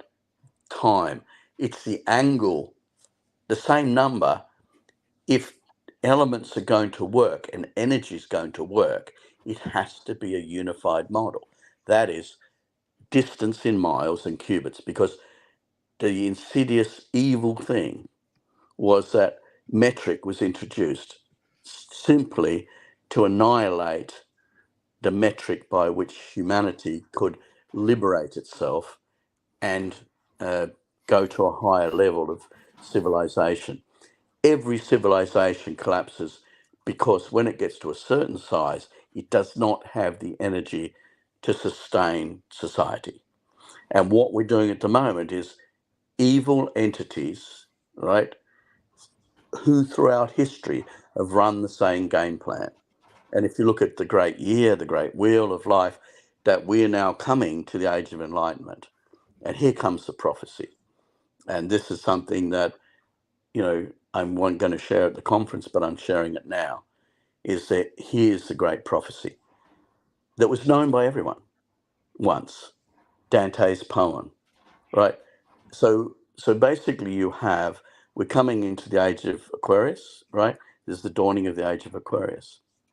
In the Sanskrit text and the time frame, that you're talking about, you talked about the distances between the planets, right, and time, and I'll go into that as well because that's very fundamental. Is we're talking about if you take 1 times 2 times 3 times 4 times 5 times 6, and then do the mirror image, 6 times 5 times 4 times 3 times 2 times 1 is 518,400, which is the flower of life number, because if you take the intersecting 2 circles of the shared radius, which is the basis of all things, therefore you've got the concept that time itself is a mirror image. Yeah. So basically, and in all cultures, in the 6 days of creation is 519,400 seconds. But big news flash to our society, when we look at the full moon or an eclipse, right? What you're looking at is an object that's 2,160 miles across, which is your 2,160 years. It's the same number, right? But the angle of the King's chamber is 25.92 degrees. The angle of the pyramid is 51.84, because that is time itself. And it's the angle at which energy and time moves. 2160 is also how long one ages. Yeah, 25,900, yeah, and 20. It's 2592. Yeah, the actual number. And and I can go into the dilations of that, but effectively that, remember the 1 times 2 times 3 times 4 times 5 times 6 is 720, which is 2 circles. And 720 times 720 is 518,400. Right. Now, do you know, you looked at the moon all your life, do you know that it travels its own diameter every hour? And in 12 hours, it's traveled 25,920 miles, which is the great year. In 24 hours, it's traveled 51,840 miles, which is time itself. So literally, if you look at the old grandfather clocks and the pendulum, you had a little screw at the bottom, and if it was running too fast, you backed back the screw and increased the length of the pendulum, and it slowed it down, or you screwed the screw up and you made it go faster, right? So what you're talking about is that time itself is immemorial. And I was taught by 2 people. I had a Christian pastor who was teaching me and mentoring me, and I had a Tibetan priest mentoring me. I only learnt like about 8 years ago. I reconciled the two, because the 6 days of creation is 518,400 seconds, 5184. If you multiply that by 60, you get 311040, which is Brahma all time, which is 31 trillion and 40 billion years is one rotation of our galaxy. 311 trillion, but yeah. 311, is it 3? Yeah. I think, 311 trillion and 40 billion. 40,000. And 40, and 40 billion, sorry, yeah. Yeah, okay. So anyway, so get that in both cultures. Now, I'll go back to the Mago Cave in China, where the wall fell down in 1885 and exposed documents that were put there 1,200 years before. And so that was original copies of the Torah, the Bible, the Quran, and also original copies of this document, this Sanskrit text. Now, then it was 500 documents. You can look it up. You can see it there. There's pictures on Wikipedia of that cave and the fallen wall. Because when China was being invaded by the Mongols, they walled this up in a cave and made it look like part of the cave. It wasn't until the big earthquake in 1885 that wall fell down. That document was sent to India. The language was too sophisticated, and still is. So the hubris to humanity. How can we be proud of our society when we've lost all this knowledge? Lost. We're idiots. Yeah. And we were absolute idiots. And Tower of Babel, you go back to that principle was that the entities, looked at humanity and said, oh, if they keep on developing technology like they're doing, they'll be like us. And we don't want them to advance because, we want to keep them as slaves. Or simply, you can take another point is that God's creation wants to be destroyed by the demons because the demons don't want creation and don't want humanity because we're in the form of God. And that's, as Bob Greenier quite eloquently points out, is that our face itself is actually the metric of all things. The eyes and the nose is, and the mouth is exactly in geometry where the destruction zone is in a tornado, or in my, plasmoid unification model, you deconstruct in the mouth. Yep. And, you're breathing through your nose, but that angle and all the geometry, is to do with what we're talking about, and that everything, and I'm going back to your, now we've determined that time and measurement and angles have all been reconciled. You can all put them at the 0 point, right?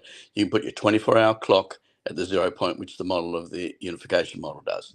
You can put the 0, because 0 and 24 hours at the same point. Therefore, then you put the compass 360 degrees and 0 degrees at the same point. It's a paradox, because how can you have everything and nothing? But when as children we spun our little, circles with all the rainbow colours on it and it turned white, we learnt that it's actually grey, it turns. But we learnt that when you have all colours, you have no colours. When you have all time, you have no time. Because if I said to you, I'll meet you, at 1 minute past midnight, I'll meet you at 2 minutes past midnight, I'll meet you at 3, and I went through, right, and I give you 24 hours, yep, then we're not going to meet, because it's now we have every meeting time, we have no meeting time. It sounds like this might be an odd question, and I don't know. I wanted to say, Jordan, if you have anything to pipe in with too, but is that what Terrence meant on JRE about no zero? Like, it sounds like it's what Terrence was talking about as well. Yeah, I don't know whether I listened to that, and I think that the whole 0 point was about, and I'd go back to the Sanskrit text, and how that, because I need to finish that story. So everything came from the Sanskrit text. Society needs to know that. Where does that Sanskrit text come from, and how old was it? Right. So I determined that most of the pyramids in the world were actually in China, that a lot of the old engines were still there in those pyramids from our ancient past, and that also that gave me access to Tibet, and it also gave me access to that original text, right, the Mago Cave text. So what I did was, and this is where Laguna Beach comes back into it, with Rory Turnbull, who'll be at the conference, who can testify to the fact that I was there downloading stuff in Laguna Beach, again, isolated in my little apartment, basically just sleeping during the day and going to the beach at sunset, and downloading what was necessary. Yep. And then building it. And I hadn't seen Rory for 10 years. And when he heard I was at the conference, because remember, I was hiding on my island under a different name in a God bless them, a Muslim culture outside of the Five Eyes, outside of the intel services of the US government, right?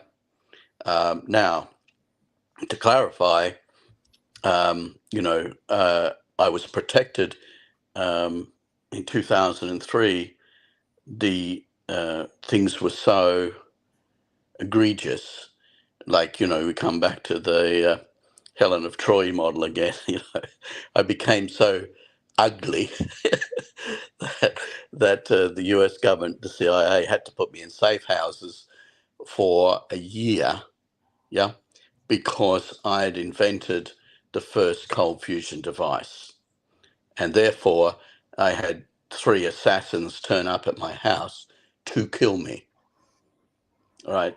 So make it very clear, to kill me. Which is Right. all in your book, The Shaman, the book about you, The Shaman. Yes, and when the second book's being written at the moment, because the egregious nature of that is that, if you take, the innocence of a child, when I was in primary school,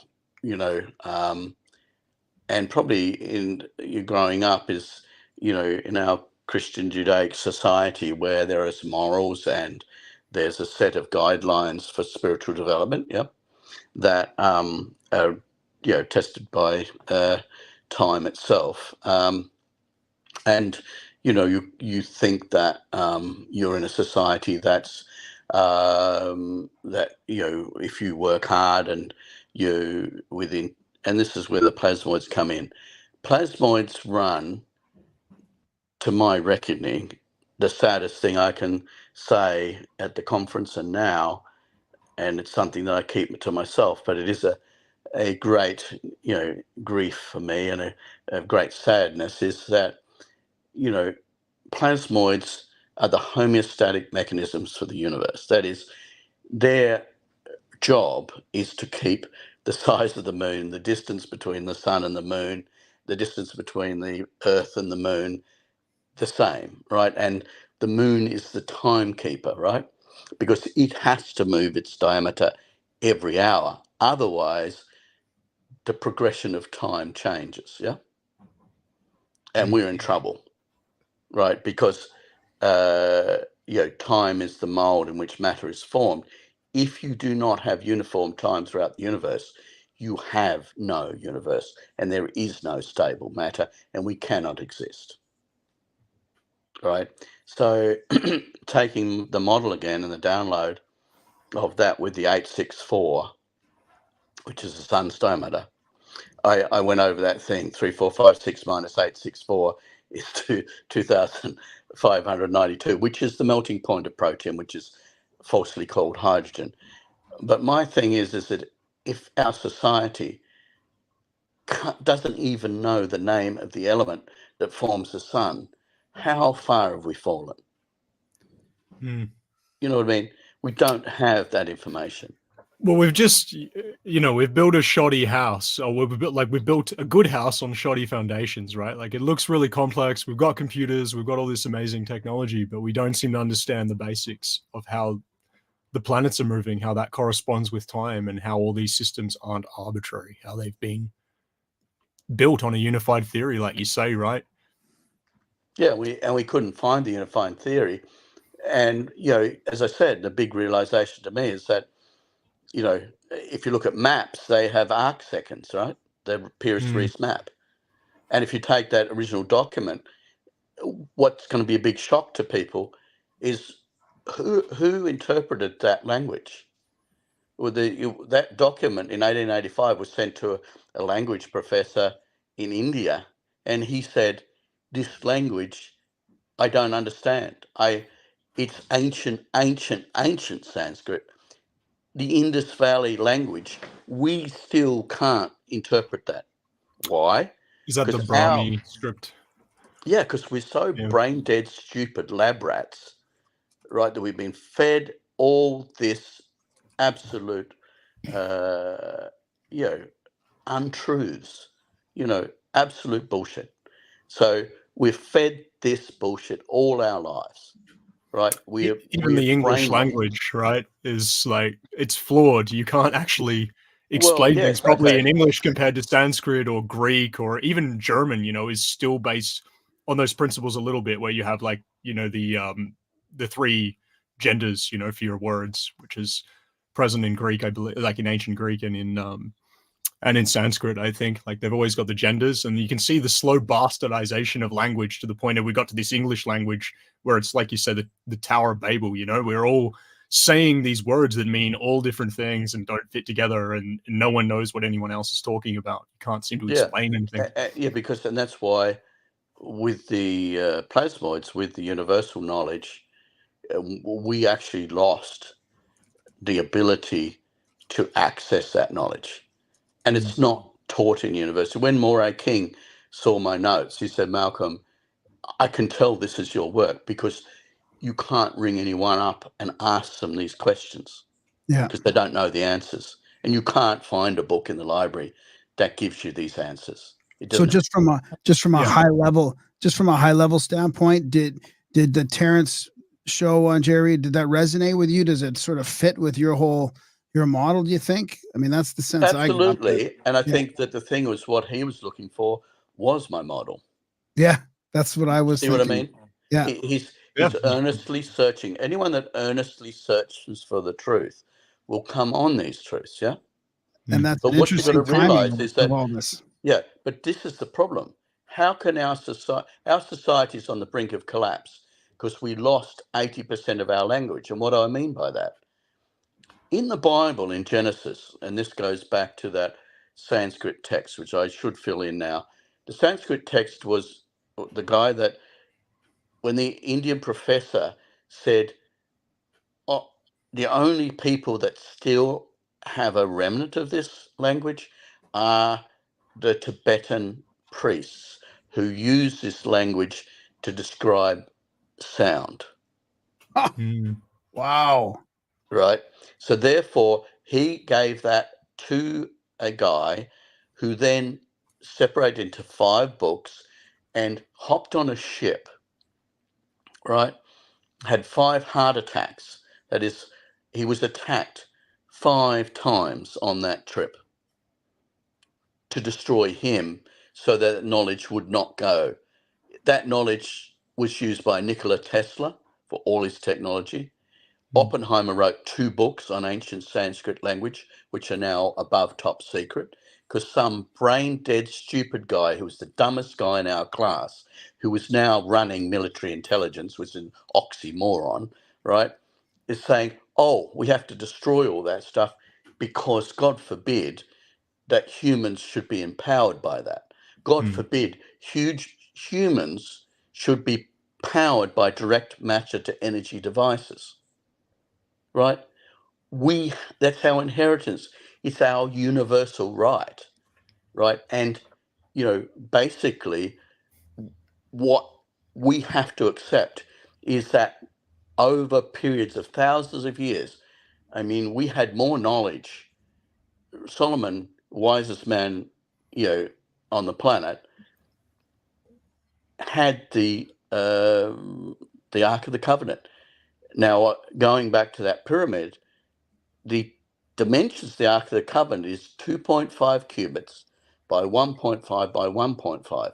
Now, that is 5.625 square cubits. Why is that number important? What is 5.625? And why is the Ark of the Covenant that dimension? And I've already established that time and measurement are the same if you use cubits, furlongs, and inches and miles. Yep. So why is that number important? Because if you multiply that by 64, it's 360 degrees. So the King's Chamber is 25.92 time itself. The angle, and that's the second or hour hand of the clock. So permanence at rest is the face of the clock, which is ether. Permanence in motion is the 3 hands: the second hand, the hour hand, and the minute hand, right? So you have those 3 things mapping out, moving at different velocities to complete the same distance. You see the wisdom in that? And you go back to, okay, Oppenheimer developed the atomic bomb from the Sanskrit text, the same Sanskrit text, right, that says when plasmoids, and I'll just paraphrase this, when plasmoids, 1957 Winston Postic, EVOs, 1989 Kenneth Radford Shoulders. You go to King Solomon, whose Solomon's Molten Sea, which was an imploded sphere, imploded North Pole to South Pole, but not on the equatorial plane. It was imploded. And by the way, Solomon's Molten Sea was made out of orichalcum, which were found on an old Atlantean shipwreck, because orichalcum was the spent reactor fuel from a cold fusion reactor. Wow. Right. Wow. And that orichalcum built because remember, the plasmoids fired into copper, right, then reconstitute. If you look at the alchemical science, Jordan's rendition on the direct matter to energy drive, right? I mean, I was guaranteed my death, if I put that out, and I did this year. And everyone was frightened, and I said, no, fear is the expectation of inadequacy. I mean, we've lived in fear all our life because we're taught to fear, right? And again, lab rats, no one gives us water or food if we don't regurgitate, the same stuff that we are told is the truth, and it's not the truth. How can we claim we're a civilization that's advanced when we've lost 80% of our maths and 80% of our language? Our language used to be pictorial. The reason we can't, like we say, we're so advanced. Well, if we're so advanced, how come that the ancient Sanskrit texts we can't read? Yeah. Right. And so those texts describe a bridge that was built between India and Sri Lanka, right? That when it collapsed, the coral on it, when they drilled it, I'm a geologist, you have layers of coral, there's 150,000 years. That means that if on average, the avatar comes on average, 15,000 years to reestablish society again. And who is the avatar? The avatar is the ambassador for the plasmoids. I seen some granite blocks at Karnak that were probably 50,000 years old too. That definitely seemed to be the impression I got from them. They were older than anything else we saw anywhere in Egypt. Yeah, well, you've got the thing that's also suppressed in a way, and if you look at all of the polygonal blocks, right? Everyone looks at how they're structured on a 2D thing, but look at the walls in 3D. They're actually like angled. The blocks fit together, not in a cube, but they're actually angled back, and then the opposite side of the wall is the opposite. So it's an equal and opposite wall. Does the fact that Oppenheimer's books on reading Sanskrit have been classified top secret, does that imply that nuclear reactions aren't created by splitting atoms, but maybe some other way that, does that make the whole splitting atom thing like a fake lead?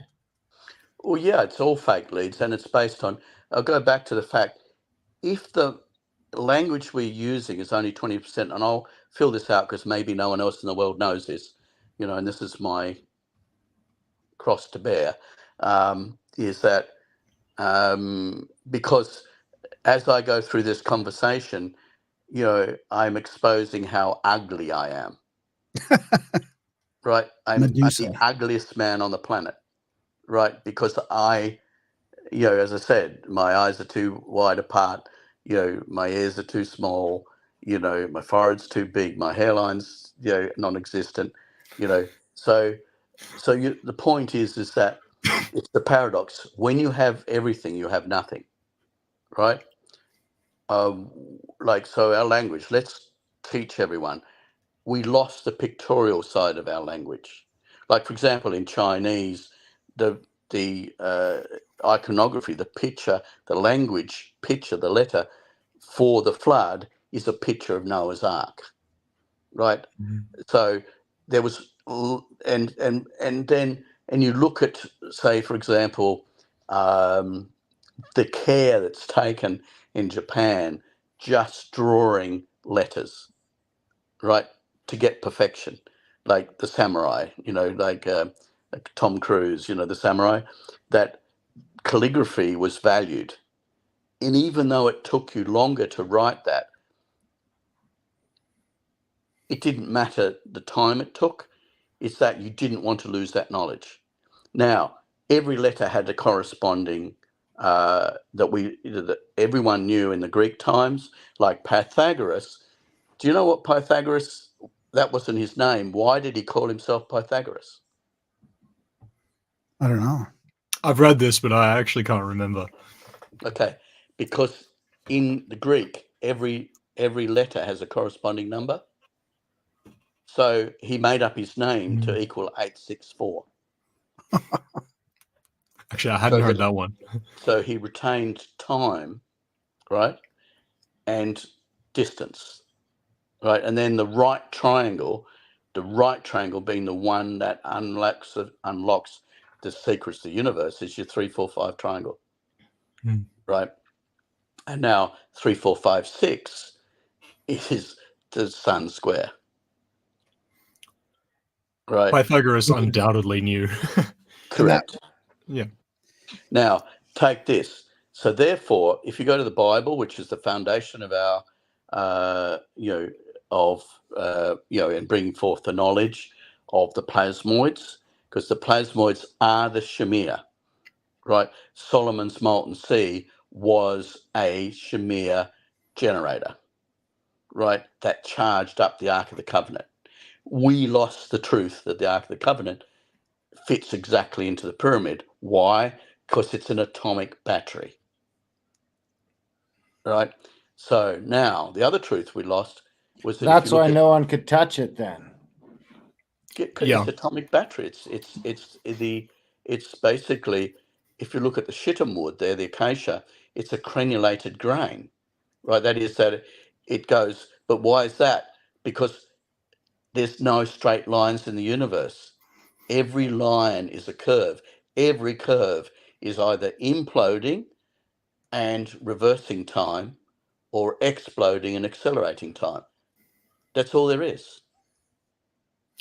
That's the whole model of physics right there, guys. Yeah. It's as simple as it truly, like it's profound. I think Terrence said something really similar too.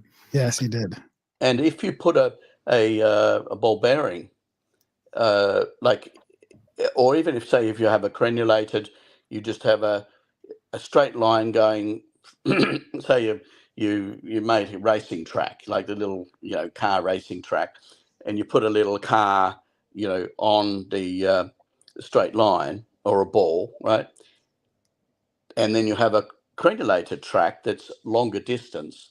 The ball will travel faster on the curved track up and down than the straight line. And when you get David's harp, which is actually our pianos, a David's harp laying flat.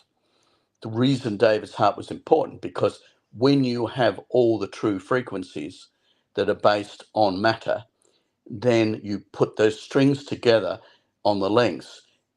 Any point on that curve that creates that perfect music, if there's a straight line at the top of the harp, and then you have the curve that's made by those frequencies, if you put a ball bearing on any point of that curve, it will finish at exactly the same time, whether it's 1 inch from the finish line, or right at the top, 100 inches, 144 inches. It doesn't matter. They'll all come to the same point, which means that all energy comes to the same point at the same time.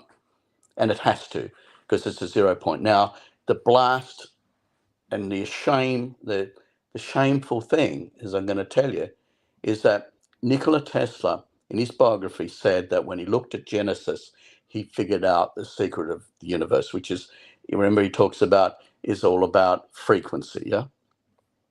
And I think amplitude, you know, are the two things that were the main things. But he always talks in frequency. It's thinking of what's his three things again? Time, Resonance. resonance, basically resonance. Yeah, but he talked about three elements of that, which is frequency and amplitude, I think it was. But I forget the first one. But anyway, point being that if you go to the Bible and you go, in the beginning there was the Word, right?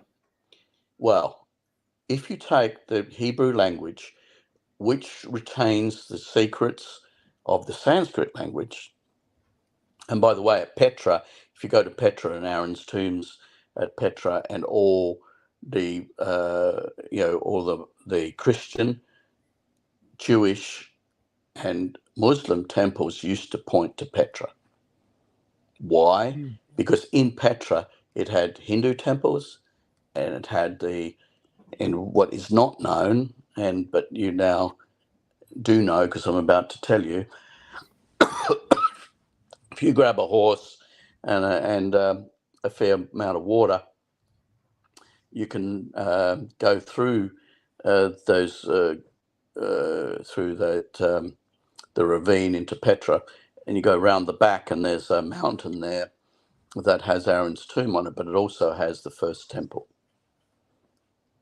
Right. So, and because I was returning the Ezekiel 37 staffs, because remember Ezekiel chapter 1 is the wheels within wheels, which is the Vajra, right? But you go back to the word, this is what we've lost. So we lost the pictures of the words, probably 50% of the knowledge, because those pictures also include angles, right? There's straight lines at different angles and different geometries. So much information that we lost. Then you go to the numbers. Every letter, if you go to Gematria, you'll see that Gematria is global and in all languages, and Greek, as I said, Pythagoras 864. But if you take those numbers and you set them out in 3 lines, there's 27 letters in the Hebrew.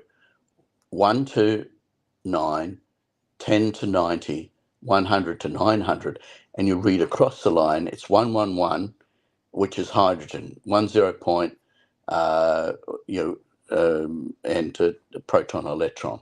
That's why it's called protium, not, hydrogen is a group, not an element. If you take that number and the next number, 222, so it's hydrogen, helium, you get 666, which is carbon, 6 protons, 6 electrons, 6 neutrons. And then you go to 777, which is nitrogen, which is the most abundant gas in our atmosphere. We're breathing 80% nitrogen, right? So, and then you go to oxygen, which is 888. Right now, if you take the Hebrew numbers and you add them up for every reference to Jesus, they're all 888, oxygen, what you burn, right? And so used to burn. But you take it down the columns, it's 45, 450, 4,500. But what I'm saying is that fluorine's 999, right? So the actual language itself has the first 9 elements on the periodic table. Wow. I don't want to gloss over too quick. Jordan did a good video on it too, but you briefly mentioned the turbine that you just came out. You basically just came out and said, like, okay, here's the turbine now. Do you want to just quickly mention that? I mean, this is timing before. I don't know if it's, you kind of mentioned why. Jordan mentioned why it was a good time to sort of get it out now. You've got your patent, I think, or something. Well, yeah, it's only just been patented just to protect it. And here comes the truth, and I'm going to make myself really ugly here, right? Really ugly, right? This is like someone with a 100-mile wide face that's 1 inch thick, right? So, and no ears and no hair, but we're already there. So here comes the truth. Okay. So the Sanskrit text was what all our society's based on, right? Oppenheimer, atomic bomb, Nikola Tesla acknowledges, and he met that Swami, right? He met that priest, right? You Nikola did Tesla. have some time with one, yeah, with So did Walter Russell, right? Who had his and that's, you go back to the Terrence Howard, and the Joe Rogan interview. Joe Rogan has a copy of my poster. Joe Rogan has a copy of my book signed by me, and he has the plasmoid unification model, as well as Tesla's. I was privileged to meet up with Guy Obolinski, who built the machine that I infused myself with plasmoids with. So anyway, I'm about to get really ugly here. So why did I take the Ezekiel 37 staffs? Why did I build them? How long did it take me to make them? 15 years. Why? Because I had 5 different people that I paid to build them, and 4 robbed me and didn't give them to me, and Wow. 1 gave it to me, right? Wow. Right. And I used the last machine that was still left in, with the last, if I would say, without peer, I'd just say this: the Hebrew language guy who was a rabbi, in my opinion, who is passed on now, but he had kept a machine. In the 1800s, they used to put their names on their canes, their walking sticks. So they had to have a curved surface, and it cut on a curved surface. So to take the staffs back into Israel, and to which instruction I got on top of Mount Sinai, which is another story. But anyway, I built the staffs to fulfill the prophecy, and I took them first to Aaron's tomb. And at the base of that mountain, the tribe that had been protecting that tomb, the leader of that, in their legends, which go back, the timing, what's that, 4,000 years or something, 5,000 years or whatever. Could you believe that the head of that tribe that had been protecting that for thousands of years came to the bottom of the mountain, and I gave him the staffs to look at.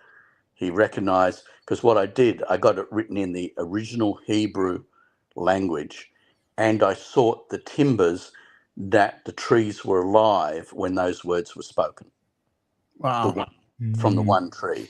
Half of it was shittim wood, as the Ark of the Covenant, the crenulated grain, and the other half was the incorruptible wood, which is white, which is a Tasmanian Huon pine, right?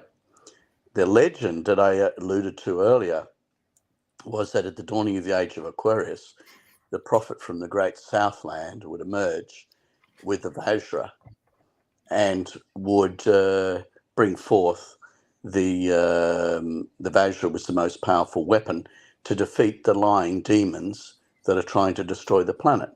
Now, at the moment, we have the lying demons that view CO2, which is plant food, as a bad thing, even though, at the Randall Carlson pointed out from the ice cores in Greenland, that after the last ice age, because there wasn't much generation of, obviously oxygen or CO2, the levels had got down to 180 parts per million. Plants would die at 150. So we were 30 parts per million away from the total destruction of our planet and the extinguishment of all of God's creation, including us, who are in God's image, right? Why? Who did that? And who's lying now about plant food being bad?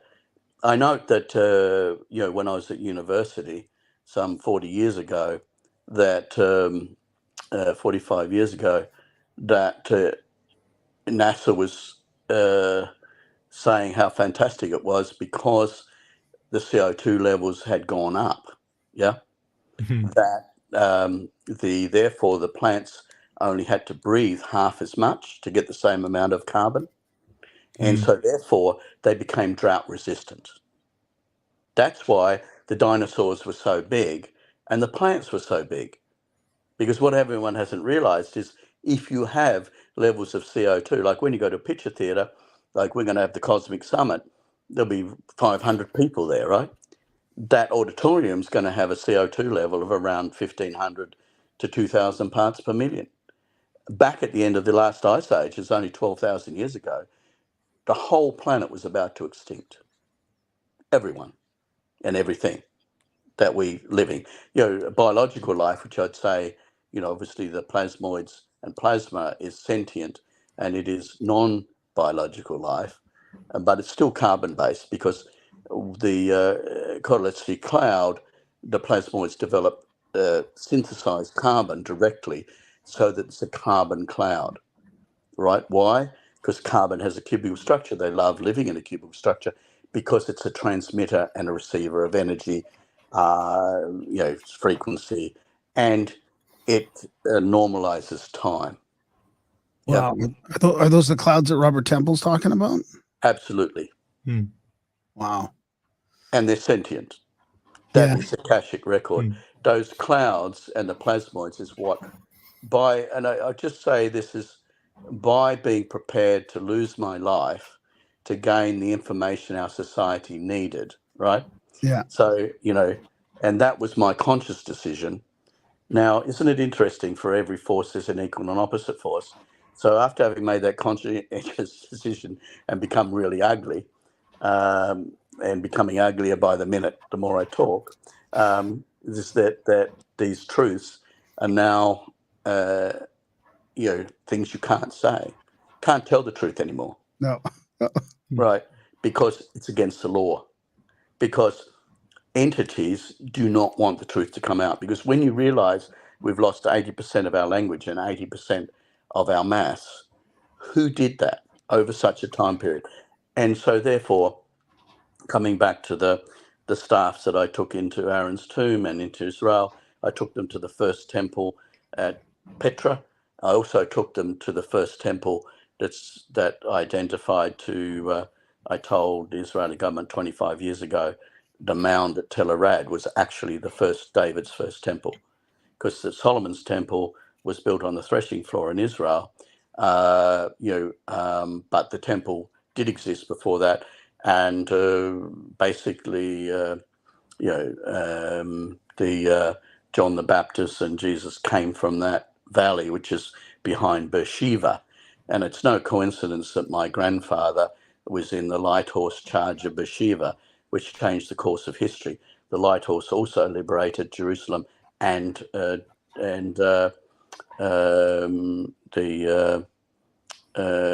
the first ones to liberate in Syria. What's the Damascus? Yeah. Going back to the famous film on Lawrence of Arabia. Anyway, I digress. There's so much to share. But anyway, so the if you take we go back to the language.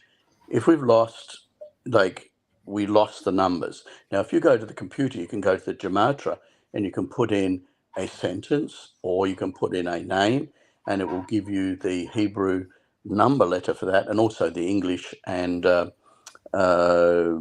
think the gives 3 different levels of that. What I'm saying is, when we had the knowledge that the numbers were related to our language and that every letter represents a number, therefore you have the metric to take the language into science, and science back into the language, or numbers back. Maths and language were the same things. You get what I mean? Yeah. The concept that, and we lost. So if you've lost the link between numbers and your language, you've lost the metric to create confusion, and you've lost the relationship between time and space and matter. Therefore, we don't matter anymore because we don't have any time. Right. So It's the English language for you. You can say but anything with also, it. let's go to maths. Now, NASA rang me up one day, the CIA. The CIA saved my life, right? Because when I created the first cold fusion machine, I was running an oil project, and and now it's time to say it. It's just in the book. There's no, it's ugly, but this makes me really ugly. Is that the truth of the matter is the people that tried to assassinate me several times, and recently as this year,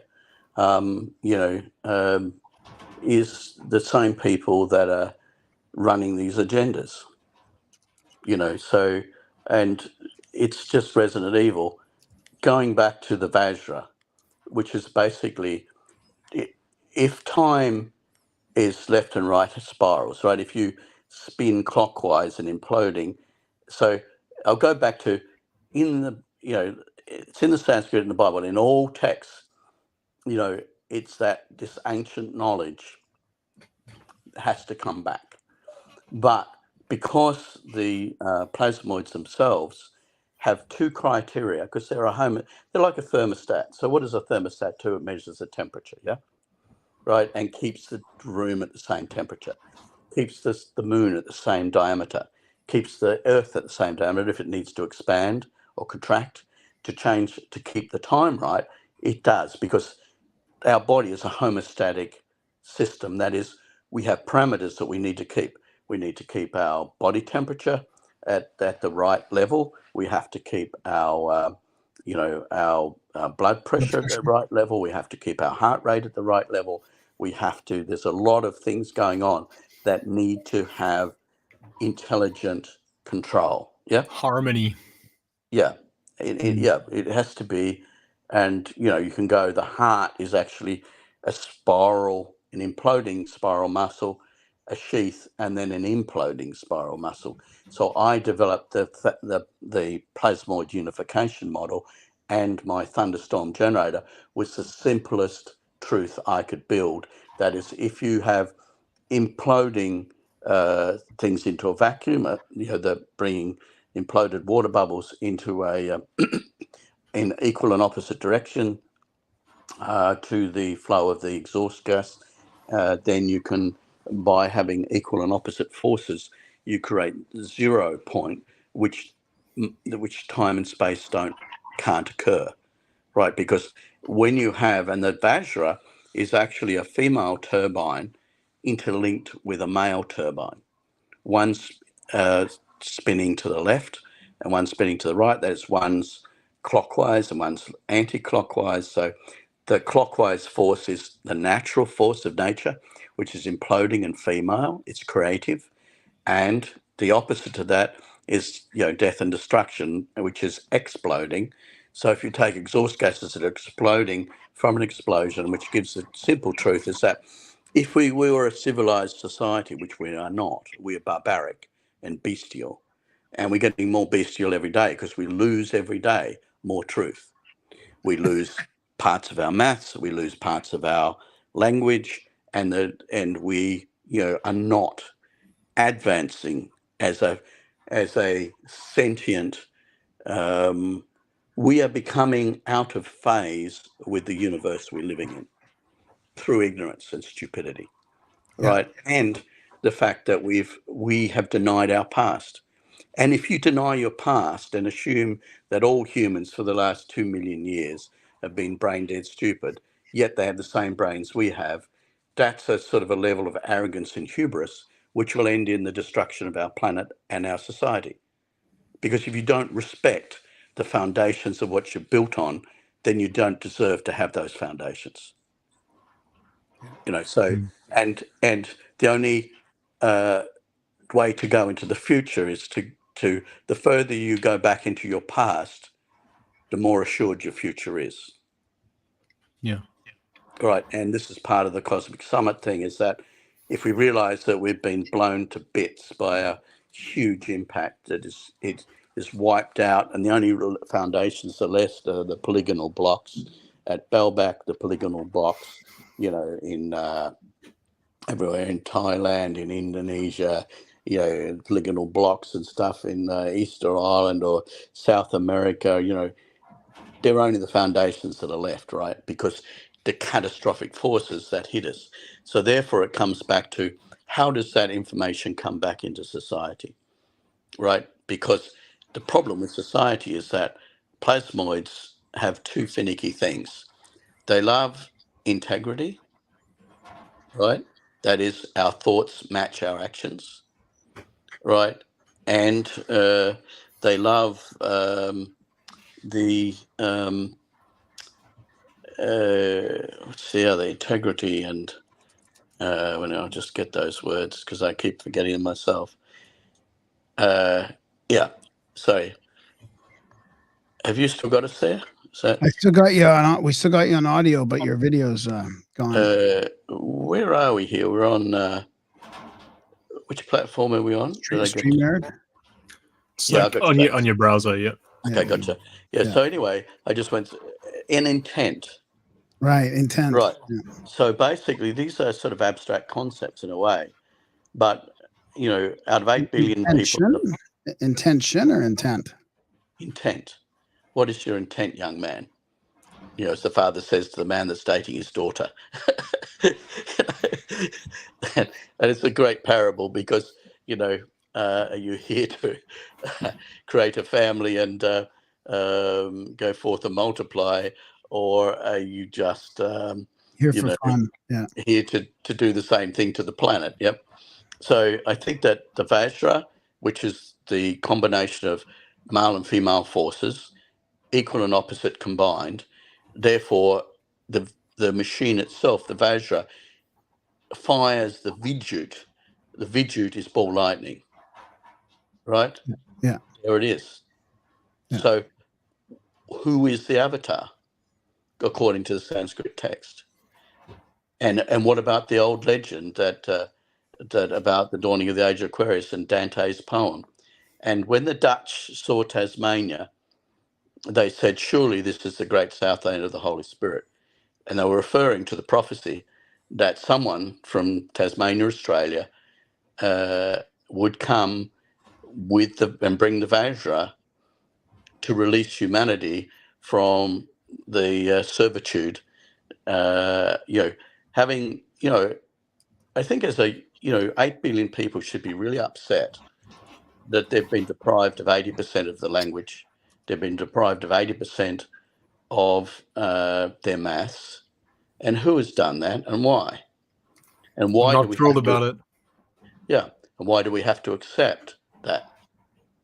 And so, I think that the malice that is involved in that concept, like Martin Fleischmann, I mean, I think he's he's a better man than me, because he said on 60 Minutes, after they completely eviscerated him and destroyed his reputation and destroyed him in every way you can destroy someone, it would have been kinder if they shot him, yeah? Rather, they eviscerated him. And now cold fusion it wasn't even his term. Yeah. It was the deep state's term as a sort of a derisory thing. And then they made the definition of fusion to be basically fission, right? So that it would produce all these toxic products. No, plasmoids have a self-contained electromagnetic field that forms on a film of water that structures itself with all the oxygen facing out and all the positive charged hydrogen, which is a wrong name. Protium is the real name. Do you know, I've spoken to every scientist in my 50 years of existence in the scientific world. I spoke to all the chief scientists of the world, and none of them knew that protium was an element. In fact, the chief scientist of Australia... That's a weird one, yeah. A flower. How can you have such a blatant untruth still existent in a society that thinks it knows everything? Yeah. How can that happen? So going back to the Vajra, it's given to someone that has the right intent. I believe when I hopped into that machine to be infused by plasmoids, knowing there was probably a 90% chance that process would kill me, I think it's the fact that you're willing to sacrifice your life for the sake of humanity is the acid test for who the Vajra. Yeah. is given to. So the Vajra was given to me, and according to the Sanskrit text, that responsibility was given because I had the right intent and I had integrity. That is, what I say, I do. Yeah. Yeah. And my thoughts are not filtered, because the despicable thing that's happening, and especially like, I granted that the guru that I met when I came back to America, because I was there by myself for a while, and he sat me down for 4 hours. He said, Malcolm, what you have to understand is that no one can hear you, because it's like a CB radio. You're on a different channel. You're on a different frequency now. Hmm. No one can hear what you're saying, and you can't hear them. Right? And it's been true to some extent. Yeah. Yeah. And I think and also, and you're ugly, And, right? Because, Leave yourself alone. and you're fulfilling the Dutch prophecy from Tasmania. I mean, is that? Well, no, they were just quoting a previous prophecy. Oh, okay. Because my grandfather was the king of Tasmania Aboriginals. Because of the prophecy, and you can go to these records, the French and and Darwin, I think it was Sir Joseph Banks, who was on the Beagle, I think, Anyway, everyone that met the Tasmanian Aboriginal people, they said, surely these people are closest to the Garden of Eden, because they sing and dance all day. They have clothes, but they never get cold. And, they, were the closest to the Garden of Eden. Now, unfortunately, with the whole thing about the evolution thing, that they thought because these were the most primitive people in the world, that they were the link between apes and man. So therefore, all the museums of the world back in the 1800s wanted their heads because they were the missing link. Right. So now my grandfather, who I got my vision in 1977 from, he was 500 years old, right? And I had the vision because I was going to take over as the pastor of a church, which was being handed to me when I was 18 years old by the spiritual leader of Australia. He said, I want you to take over the church. But he said, I believe that you have a bigger mission and you need to go to your favorite spot and just pray and fast for 2 weeks and find out what that is. He said, if you don't take over the church, I will resign from the church and just give it to someone else, but I'm not interested in mentoring anyone because I don't know anyone that's worthy of that position. So then I went and I had this vision where my grandfather, 500 years ago, who was the king of the Tasmanian Aboriginals, gave me this vision, which showed me my whole life. And what my mission was is to do an oil project. Why an oil project? Why? And then there was the direct matter to energy drive. And my confusion for 3 months was, why would I do an oil project when I had the Vajra and the direct matter to energy drive? That doesn't make any sense to me. But by doing the oil project, I learnt about the resident evil and the fact that the $5 billion, it's 5 trillion, sorry, that the oil industry earns every year is basically the poison chalice. And how I'm going to solve that is we can do the direct matter to energy drive, but we can pay all the oil companies that have proven reserves, and we'll use those oil. You have oil in the transformers on every every street has a transformer. I want to use the only rational way is to use the oil fields as batteries, and charge them up and pay the oil companies more than they'll get for the oil, because we'll have limitless power and effect limitless equity. Because if you have free energy, you have the metric to pump water, so there's no droughts, there's no famine.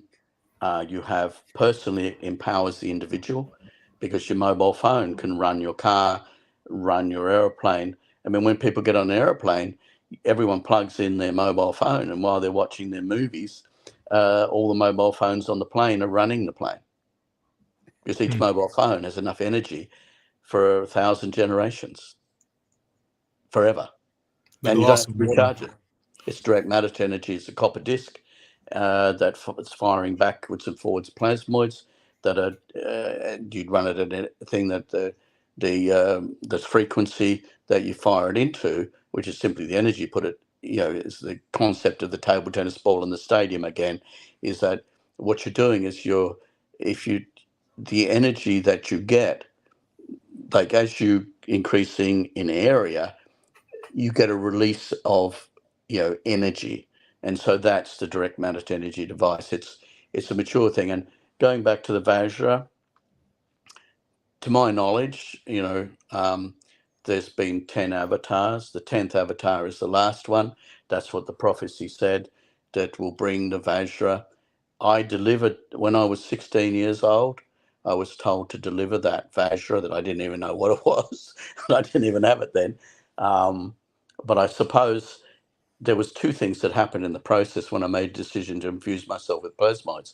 I also accepted my own death for the good of humanity, and that's the highest calling, or the highest state of consciousness, where the soul within which the body grows survives. So it's a bit cheating, really, because I know I'm not going to die. Others have a different opinion, but the soul within which the body grows survives. The frequency imprint, or the blueprint that that we are, transcends life. Yeah. Right. We are just a manifestation, but in this manifestation, I have determined that, or realised, my genetic proclivity. That is, the Tasmanian Aboriginals were cited by Sir Joseph Banks as the closest to the Garden of Eden, that is the closest to God. But then they were slaughtered because their heads were valuable for the museums, because Darwin had also said they're the missing link between apes and man. So basically, on behalf of my, representing the Tasmanian Aboriginal people, which I did, by the way, in Mabo, I was the spiritual leader that represented Mabo. Yeah. So, in that reconciliation, but I did point out to the Australian Aboriginals that they invaded and massacred the Tasmanian Aboriginals, because they came from originally Bangladesh with the dingo, and the dingo outcompeted and destroyed on the mainland Australia the Tasmanian devil and the thylacine, the wolf, the Tasmanian wolf, and the wolf was extinguished. Almost extinguished. I know where there's an enclave of them, because I was a prospector and went into the deep dark depths of Tasmania. There are populations of the Tasmanian wolf still existing, but the point was, is if you go to the other side, the reason that I ended up in Tasmania, or the family ended up in Tasmania, is because my roots were from Mary, Queen of Scots, who was beheaded. And when I went to the Vatican Library, I found out that my grandmother asked me to claim the throne of Scotland, which I did in 2003, having presented all my proofs to the priests of Iona, who have always inducted the kings of Scotland. So there's another ugly thing. But I had to do that to take the Ezekiel 37 staffs back into Israel, to fulfill the prophecy that the prince would return with those staffs, to fulfill the prophecy of 1,000 years of peace. And how that happens is he brings also the Vajra. So the Vajra is this is how the Sanskrit texts describe it, is that the plasmoids pick the avatar, and the avatar is identified only by the fact that he gets downloaded the geometry and the way to build the Vajra.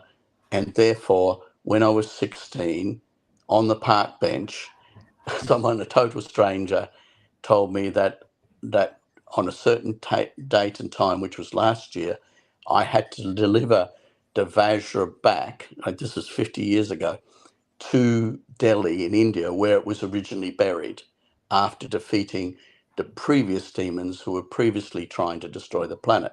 Now, going back to the last ice age, the CO2 level was at 180 parts per million. If it had dropped another 30, all life on Earth would be gone, right? No algae, no plants.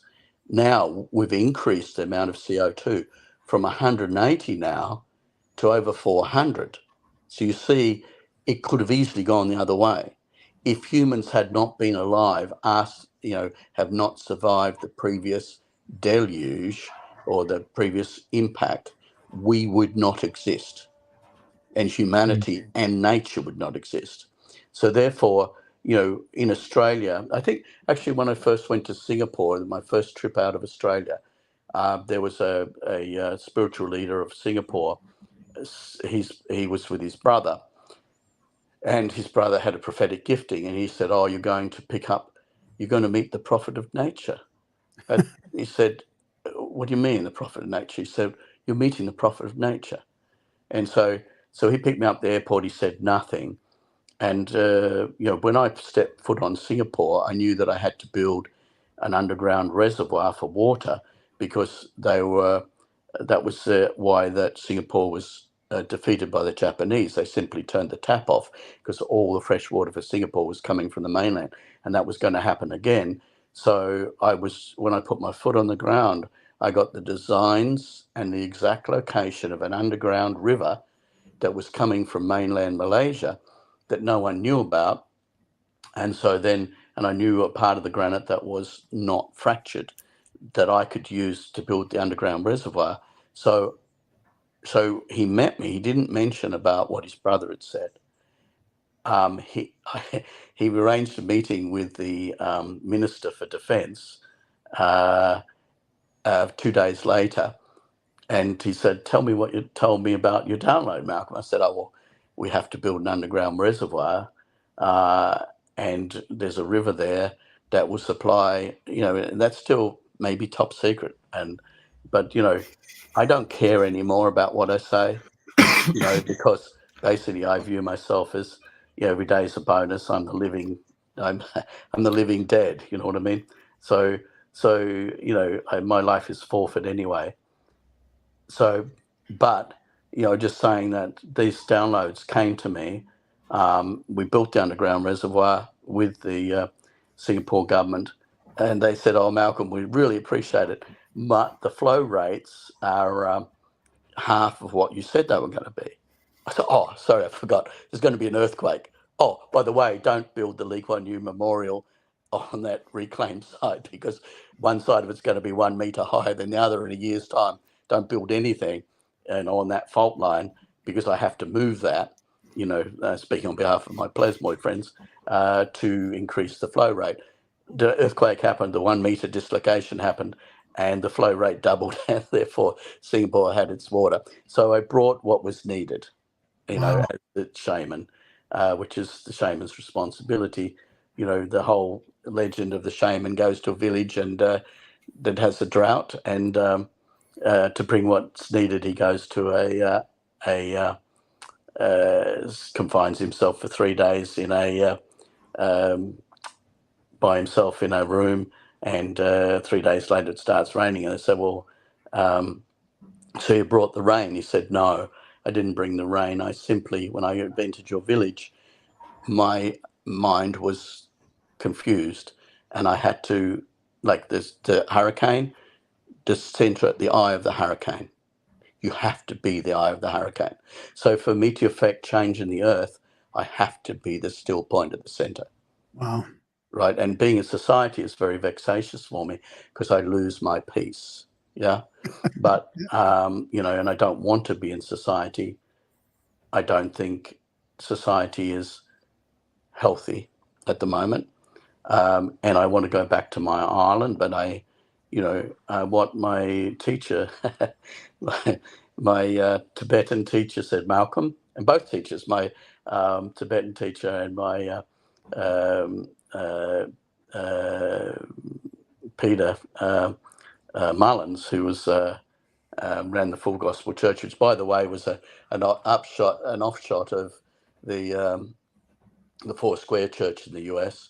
and the head of that, or the spiritual head, who was also the pastor for the Apollo moon mission, was Pastor Flynn, Chuck Flynn, and on his deathbed, he put his hands on me, and and said that you have to be this spiritual protector of Donald Trump. I didn't know who Donald Trump was. I had no idea. Never heard of him. Did he say Donald Trump? Yes. Wow. Said you have to watch out for Barack Obama, which is thunder and lightning, which Jesus said in the last days, watch out for Barack Obama. So that's the truth, and that's all I can say. I've become very ugly saying the truth, and it's not popular, Well, but it is the truth. I mean, you've done a lot since you blew up with Randall and Rogan and all that. You've done a lot in the last I don't know what was year and a half, I guess. I mean, you guys have made a bunch of experiments, and the engines are running, and you got them all at the Cosmic Summit. You're gonna have 6 of them, I guess, right? Well, we've got 6 of them in the US pretty at the moment. There's one in Ketchikan, Alaska. There's 2 in New Mexico. At Albuquerque.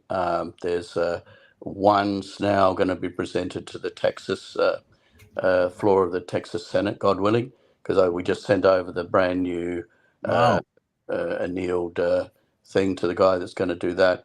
We have the I just sent over. In fact, today we just did the thermal. George Lash, who does all our annealing and create the plasmoid homes. George is, he's. We did the for all the different. I think the 5 different models we had. We put the thermocouples on, like N thermocouples with a proper sort of recording device, so that we actually were able to measure. We put a new appendix. We put a little tube with a little screw cap on it. We could put a little tiny little hole in and insert our thermocouple to get the exact temperature of the exhaust. So now I can tell you that when you put the plasmoids in, the temperature of the exhaust increases from about 260 degrees up to 700 degrees. Right, which means it reaches the point at which the hot stainless steel will separate hydrogen from oxygen, right, as a catalyst. And so going back to the Vajra, and the thing is that when I was told to deliver the Vajra, and that was like in 1974, right? Do the maths. And I delivered it last year. Yeah. Right. So that's the truth of the matter. And that the reason that patent came out, and as I said, Roland Perry's writing the second book, because there was about 30 people died trying to get me to where I was when we finished the last book, which was 5 years ago. Killed in that process. And so some of those people, if you read the book, were, I suppose the interesting thing is that the Tasmanian Aboriginal people, even though were completely extinguished, I'm the last of the Mohicans, yeah? So, and so much is being given, much is expected, yeah? And I can't conform to this world because I'm not of this world anymore. You know what I mean? So how much do you got to do before you can go to your island? I mean, are you almost there? Well, I think the thing is that's why we put out the patent. Yeah. Yeah. Right. So, and remember this, it's a thunderstorm generator. So it's thunder and lightning, Barack Obama in Hebrew, right? Beware of Barack Obama. So basically, obviously, the problem we have now is that we're right on the brink of destruction. So we have nothing. I have nothing to lose. The planet will be totally destroyed anyway. When you've got, so really, it's not such a heroic thing. It's just an acceptance of reality that if we do nothing, we will lose everything. Yeah. If you try and save your life, you'll lose it. And if you're prepared to lose your life, you'll save it. And I think that for humanity, what I am encouraged about when we went to the Albuquerque is there was a lot of like-minded people that were really searching for the truth and searching for a way ahead. Because the fact is that if you look at the economics now, and the thing is, why didn't, and I hope you're recording this on a separate device, and I hope everyone can download this at the moment, because what I'm going to say now is probably what I said on the Joe Rogan show, which means it was a no-show Joe show. So, is the fact that, I was working in China for 3 years as effectively the chief scientist of China, doing their resource planning, and and in that, so when the whole fabrication of the building of the COVID virus and the fabrication of all the things around that, what's happened in Australia, and all the reserve banks in the world have been emptied, under that cover.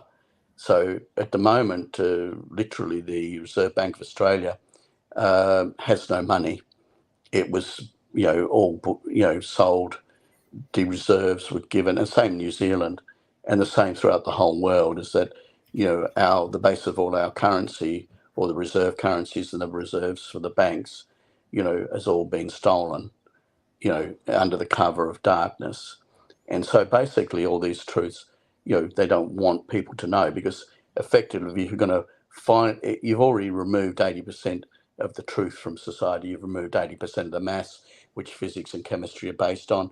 You've removed 80% of the language, so there's no link back to the past. You understand? It's just an act of disempowerment. Yeah. And I just take good and evil as being very simple, is that, good is the act of empowerment, whether that's in a relationship or the relationship with the government or anything. If someone empowers you, it's a good thing. If you're disempowered, it's a very bad thing. Yeah. Yeah, I've never forgotten when you told me that. That stuck with me, because it's a very simple, awesome definition of good and evil. I love it. Yeah. And so, Mhm. and the thing is that, Roland Perry's writing the second book at the moment. As I said, my last assassination attempt, which was serious, was in India. Yep. So, and that was this year. So, and it's just all the things around that, all the equipment that was meant to be sent there for the conference didn't arrive. The machine, when we did build the machines, they were sabotaged, and then they were stolen and hidden. And then I was, blackmailed into having to pay £8,450 to get back the machines. It was hell on earth. And nobody consciously would decide, to go through all this crap Right. and shit and Right. hell, right? And that's why I think that, that the simple act of, as I said, the person who managed my infusion with the plasmoids and got me in all this trouble will be at the as the Cosmic Summit, and he is going to give a lecture on how he infused them, because what the Bible says in Habakkuk is write it clearly so others can follow. What my Tibetan teacher said was that, Malcolm, you're just going to want to stay on your island. I know you're going to end up on an island, because I know what happens, because your frequency is different to everyone else. And if you're going to have the peace and the still, and if you're going to be the still center that creates this hurricane, then the enemy, the demons, are going to want you to lose your peace. And I have lost my peace since I came back into society, because the stupidity and the it's as I said, I'm not as good a man as Martin Fleischman. He said that, on 60 Minutes, in contrast to George Soros, who on 60 Minutes says that the best, and his face lit up like a Christmas tree when he said, the best time of my life is when I was sending the Jews to concentration camps and stealing their property. The same man that destroyed Thailand by shorting their currency and thought it was a great thing to send everyone into poverty and oblivion, and also, let's talk quite bluntly, who are these evil people? Who is Bill Gates? right? Who is he to decide that the optimum population for the Earth is 500 million? Yeah. None of us that we're talking here are going to be part of that 500 million. We're going to be part of the 7.5 billion that are gone, right?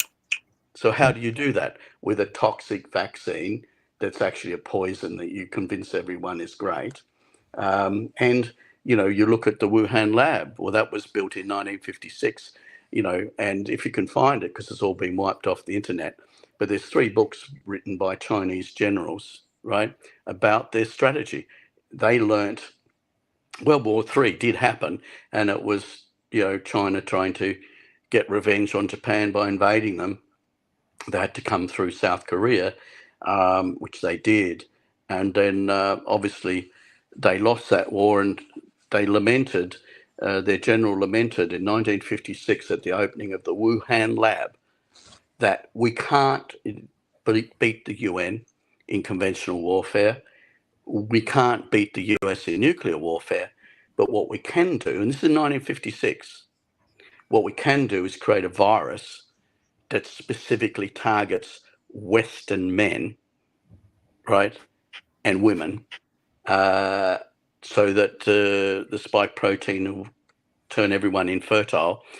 And if everyone's brain dead stupid enough to take the vaccine and then the booster vaccine, and then ignore the fact that deaths are now 16% above the normal average deaths, and 22% when they ran the 1 month test here in England, the deaths spiked up to 22% above average when they used the 5G. So what's the 5G? It's the frequency of the spike protein. Now, you know, our people perish through lack of knowledge, but those who bring the knowledge, like myself, you know, have to accept their own death to do it. And fear is the expectation of inadequacy, and I'm not inadequate. You know, I know where I'm going. The soul within which the body grows survives. And when I talk about the prophecy was the prophet of the Great Southland, which was what I was told was what I was when I was 16. The avatar. Now, I didn't know what an avatar was, and I didn't know what there's nothing about me that's, you know, I think it's sad that if I'm the one that has the level of integrity and what's the other word? Integrity and intent, pure intent, yeah, that you know, and I was delivered that, then, you know, that's a sad thing for humanity, because out of 8 billion people, you know, I'm the one carrying a burden which, you know, is unbearable, but you have to bear it, and you have to say the truth. And this is with the Cosmic Summit. I was aware that, you know, when I announced the implosive turbine, what I was announcing was really, you know, my crucifixion and death. Yeah, because basically the deep state and the entities that are currently in power do not want that knowledge to come out. Yeah. Yeah. Right. They're scared of it because history has shown of the Vajra and of the implosive turbine, but also the delivery of the Ezekiel 37 staffs, I think earned my right to claim the throne of Scotland and to claim my Tasmanian Aboriginal rights. I'm 25% Tasmanian Aboriginal, and that's now as good as it gets. So if there's a time and point in history, the last of Mohicans, it's probably, I don't see, you know, because I mean, when I was swimming with my dolphins on my island before having changed my name to Fom Al Hort and living in a devout Muslim country with everyone going to prayer and everything, which was fantastic, you know, but then Malcolm Bendall, who's living in the Maldives, yeah, there's not much you can do about that, is there? No, I mean, but a lot of people are waking up. I mean, a lot of people have had enough. Like the governments are waking people up. The whole thing we went through over the last 4 years. So you're seeing a bunch of people not resonate with society. I mean, I know what you mean, because I mean, not on your level, obviously. I'm not quite as ugly, but I mean, but I don't. it's not the same for me either right now. You know, I don't want to go back there. I don't like it as much as I did. It's all changed, everything. So I think this is happening to a lot of people. Well, the interesting thing Yeah. is I'd implore everyone to watch the movie V for Vengeance. V Because for it was Vendetta or V for Vendetta? yeah, Vendetta, you're right. V for Vendetta, yeah. But it is Vengeance too, because actually what the thing was is that, you know, we finally had enough. Yeah. You know what I mean? Yeah. It's enough. Yeah. And that's what Bob Greenyer said. It's enough. Stop. Yeah. Yeah. Right. They've You've crossed the lied to line. us. Yeah. You've crossed the line. You know, we're all dead anyway. So I'd rather go down fighting than in a whimper. And, you know, I don't want to be, you know, I mean, although it's tempting, you know, to just crawl up in a ball in the corner of your shower bay, you know, the thing is that it's what my dolphins told me and what all my spiritual connections and the plasmoids told me is, you know, I'd love to live on my island in peace. But unfortunately, when I was 16, they said, you're going to just want to stay on that island, Malcolm, and you won't want to. When you're needed, you won't want to go. And it's going to be egregious to you. Yeah. And you're not going to be welcome. You're not going to be normal. And you'll be ugly and people will attack you simply because of who you are, because of your heritage, because of everything else, and because of the hubris of man, and because people, the nameless, faceless people, have decided there's 6,000 patents that the world isn't ready for. Well, who are you to decide that? You know, you are not God. You know, you are not the most powerful people in the universe. And this is not the first rodeo. There's nothing new under the sun. You know, I downloaded knowledge and regained the access to the link between, you know, measurement and time. And it's seeing that time was, you know, as I said, 1, 2, 3, 4, 5, 6, 720, 6, 5, 4, 3, 2, 720. 720 represents the two circles, 360 and 360 overlapping the flower of life, right? But also 8 times 9 times 10, the 3-step pyramid that you see in all cultures in front of the other pyramids are 8 times 9 times 10 is 720. So therefore, 1 times 2 times 3 times 4 times 5 times 6 is times 7's the ether, so leave that out. 8, 9, 10 is 518,400, 518,400, the same number. So basically, an 8 times 9 times 10 times 10 times 9 times 8 is the 3-step pyramid, right? And a mirror image. So it's all there in plain sight.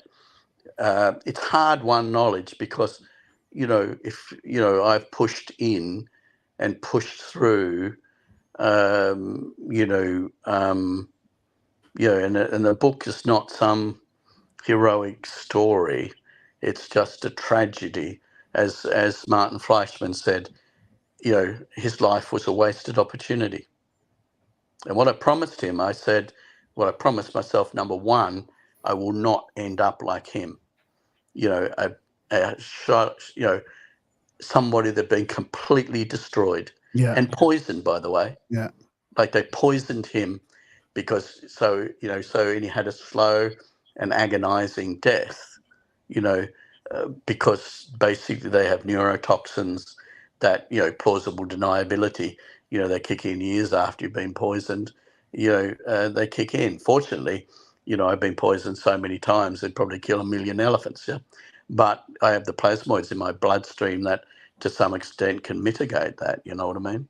Yeah. But, you know, it's happened. And if, you know, when I pass on, if you analyze my bones, you'll see that they're full of palladium. Huh. So, you know, the top, you know, I mean, I do have a very a good class of enemy, and I think some people have said that one measures the success of one's life by the strength of his enemies. Yeah. So, so now that with this speech now, you know, I've certainly multiplied my enemies and become the ugliest man on earth. So, you know, but I think it's time because I am not, you know, I want people to come to the conference and I want people to listen to what's being said because, you know, I'm prepared to tell the truth and I've already forfeited my life. So, and it's not a big thing because I know that, the soul within which the body grows to vie, and as the 10th avatar, it means I've been here 9 times before. So it's not my first rodeo, but it is disappointing that humanity has fallen to the extent it has, and that there's this myth that we're going to be so technologically advanced with AI. Well, AI is simply a Satan's cheap version of plasmoids. Now, plasmoids can give you access to the Akashic record. They are the homeostatic mechanism for the whole of creation. The fact that we lost our relationship with them is tragic. And that's why the book's called The Shaman, because what happened is to anyone that had a link to that was a threat to those in power. So therefore, like, for example, the Book of Enoch, the Catholic Church eradicated that book. Yeah. Right. Yeah. And, and having George Howard, who's running the conference, do you realize that there's only 2 people I know, like, outside my journey, which was I was there with someone else, went up to the top. But George Howard hopped on a horse and went up the same cliff face that I went and visited Aaron's tomb. But at the base of that tomb, I think I forgot to say, when I handed the staffs to the head tribal leader, the Bedouin tribe, who've been protecting Aaron's tomb for thousands of years, recognized who I was, because their legend was that the prophet of the Great South Land would bring the staffs, to Aaron's tomb, because, and I did. And if you go to the Vatican Library and look at the foundation document for the throne of Scotland, their special daughter, it traces the line Scotia. Scotland is Scotia land, which is one of the daughters of the king of Israel. When Babylon sacked Jerusalem, Jeremiah was in prison because he'd told people to give up and to surrender, and they wouldn't. So when they let him out of jail, they said, "Okay, Jeremiah, what do you want?" He said, "I want the 2 daughters, Scotia and Cornwall." Yeah. So therefore he took the 2 daughters to Egypt, and they got educated, and then he took them through I think to a spot in Spain, a spot in Portugal, and then to Gloucestershire, where that's had a long history, spiritual history, and then to Ireland and set up. That's where the legend of St. Patrick comes from. And Scotia, the daughter, Nova Scotia, Scotland is Scotia land. In the line of David, that's the Holy Grail. And if you read the book Adona's Life of St. Columba, which is still a Penguin paperback, which was one of the few books that came out of the Dark Ages, because St. Columba copied the Bible and was sentenced to death because he wanted everyone to have a copy of the Bible. Now, this is a good parable. So why did he want everyone to have a copy of the Bible? So everyone would know the truth. He wouldn't have the head of the Catholic Church telling them what the truth was. They could read the truth for themselves. It's a personal thing. A spiritual journey should not be something that is outside yourself. Right. It's an internal journey. It is not an external bureaucracy that determines, who is closest to God. It is the fact that we are a spiritual being. We are the frequency imprinted on ether, ether is permanence at rest. The sun is an imprinting device that imprints time on ether to create matter. When you know that metric and that truth, it is easy using ball lightning to translate any element into any other element. If you fire the stuff into copper, which is Kenneth Radford Shoulders, right, proved that Martin Fleischmann's work was real, right? And Proved it, right?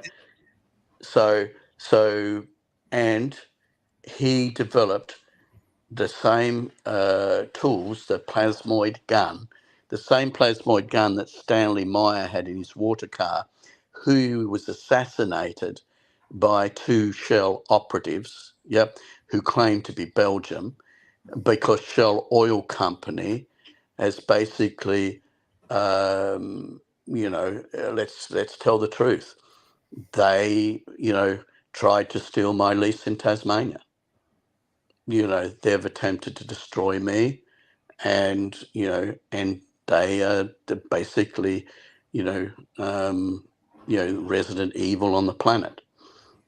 Basically they represent the concept that, in the same way as when St. Columba copied a copy of the Bible, he was sentenced to death by the King of Ireland for copying the Bible. And so basically he went to war, and that's when the mist came down and he killed the King of Ireland, put his cousins in as the Kings of Ireland, and went to the Isle of Iona. And Iona means John. The Isle of Iona is John, where he wrote Revelation. So here's where it comes full circle. The 12 people, Oswald, who came with 12 of his knights and met up with St. Columba, was the legend of King Arthur. Knights of the Round Table. The Round Table. And that book, known as Life of St. Columba, was the first reference to the Loch Ness Monster. And that was in 700 AD. And that was in the Dark Ages, where the Romans had left and everything was in turmoil. And Merlin was St. Columba. Wow. And he was the spiritual advisor. And he had, and this is the truth that everyone needs to know. And I told this to the government in Singapore when I did the underground reservoir. I said, he said, my brother said, you're the prophet of nature. I said, yes. And you know what defines a prophet of nature? When I was at Iona and I was inducted as the King of Scotland, on the mountain there, the mound, it's really a granite island, and it's a granite little hill there, that I was asked by two people on the top that I'll announce at the conference who was on the top of that hill. But anyway, they asked me a question. It's about 3 a.m. in the morning, and the question was asked to me, what's the difference between a man that worships God and a man of God? And I didn't have any smart answer. And so then the other guy said, nature yields to a man of God. And if you look at the life of St. Columba, he had control over the water, calmed the storms, did, all the miracles that Jesus did. So anyone who has that relationship, all that relationship is with the plasmoids. Jesus' relationship was with the plasmoids. If you look at all the iconology, you look at the spaceships in the background on Leonardo da Vinci's painting, of the, it's all there, right? That the knowledge there is all based on the realization that plasmoids exist and that they are the future of humanity. You cannot go from where we are now forward, because when you have big cities, their energy,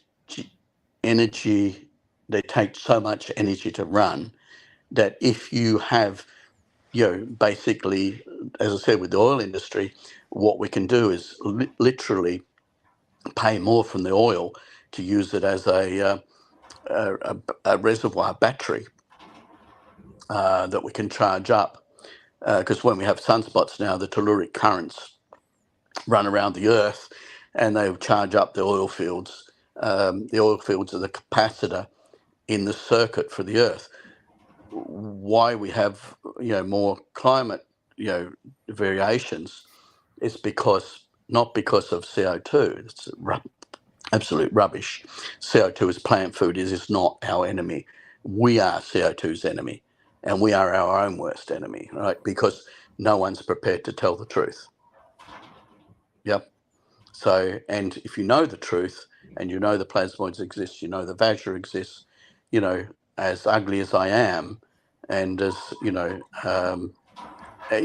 I think my thing is that why did I download the knowledge? Because I had the heritage, I had the genetics, and I believe there's something in that as well. I think genetically, the Tasmanian Aboriginals, didn't get cold and just spent their days, basically just singing and dancing because, they weren't material. I mean, there wasn't even a word. And even with even the Australian Aboriginals, they never had a word for possession. They don't own anything. And I don't want to own anything now. When I was running the oil company in Tasmania, I had my 5 cars in the driveway. I had my Mercedes and my BMW Sports with the M4 engine. I had Land Cruiser, Land Hilux, and a Discovery, in my driveway, in my my 4-story mansion. And the same as Marco is I don't have any need for that anymore. I don't. I think, like it's not a vow of poverty. I suppose all people that bring what's needed, there is a sense of sacrifice, but there's also a maturity in the fact that, really it's all God's creation. It doesn't belong to man. Man's building God's image. He has an authority and he has an inheritance there, but we seem to have denied our inheritance. I mean, the abysmal thing that the founding fathers also with America would be turning in their graves because they developed a constitution which were inalienable rights, which the British, who were oppressing everyone then, they had bridge taxes, road taxes. They were abolished by the constitution, and that evil's come back in again because, what you wanted was people, when you're free indeed. That means you're not taxed. Yeah. And basically, now you have the attack on the Constitution where you want to disarm people. And what a little known fact too, which I like, that Australia is linked to the US is to an important link as well, because basically I'm returning the favour.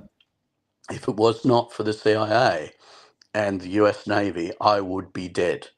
They hid me, from Shell for a year in safe houses before we announced what Shell had done to me in Platts Oilgram News, written by Jim Norman, and it brought down the board of Shell.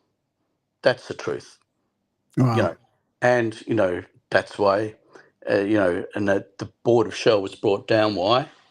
Because they had fraudulently posted reserves. And by the way, let's talk the truth again. This, do you realize that your company, the American company, which is ExxonMobil, right? Do you realize that they bid for the offshore licenses for, Nigeria? $6 billion. They didn't get the licenses. Why? Because Shell, along with agents of the FBI and MI6, contrived a plan to pay $1.2 billion in bribes, which was found out by Eni's mafia guys.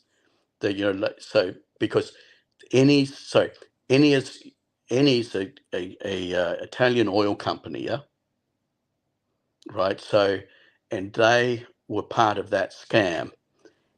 The mafia lawyer that was against corruption in government found out Eni was involved in this scam. So they paid $1.2 billion in bribes to everyone, right? And then only paid another 1.2 billion for the licenses, right? So therefore they paid 2.4 billion. ExxonMobil, your US company, bid 6. They lost, right? No one knows about that. And why isn't anyone talking about it? Why is it the most outrageous thing that the FBI is involved in defrauding the American people and removing reserves that could have been owned by ExxonMobil, huge reserves of oil offshore Nigeria? No one tells the truth because everyone's too scared to tell the truth. Yeah. Yeah. Fascinating. That's in the book. Read it. Yeah, I know. I remember that part. I mean, I narrated. If you want to talk to the author again, we can just give you the files. I've narrated it for you last year. Remember that? I was thinking about that. Yeah, and also that, yeah, and I appreciate that, and that's why I came on, and that's why I'm telling, I mean, normally I mean, this is the end game, as Bob Greenyer said. You can't hold back now. I'm calling on the 144,000 to come forward. There is the 144,000. They are the enlightened ones. We're now in a life or death battle, right? All our lives are forfeit. If things keep going the way they're going, I mean, pushing for nuclear war at the moment, there's your 7.5 billion gone. Congratulations, Bill Gates and Barack Obama, you've done it, right? So, we're on the precipice of that, and really, obviously, Biden's the puppet, and Barack Obama never left office. He's the only president that didn't leave Washington D.C. Yeah. That's the truth. Oh yeah, it's interesting times. I mean, and Trump was just he was guilty, found guilty on all 34 charges today, I think. So it's going to be interesting what happens here. Yeah, and what's he guilty of? He's guilty of challenging the establishment and bringing wealth and prosperity to America. Yeah, that's his crime. I'm still not convinced he didn't just orchestrate this whole thing for publicity. I mean,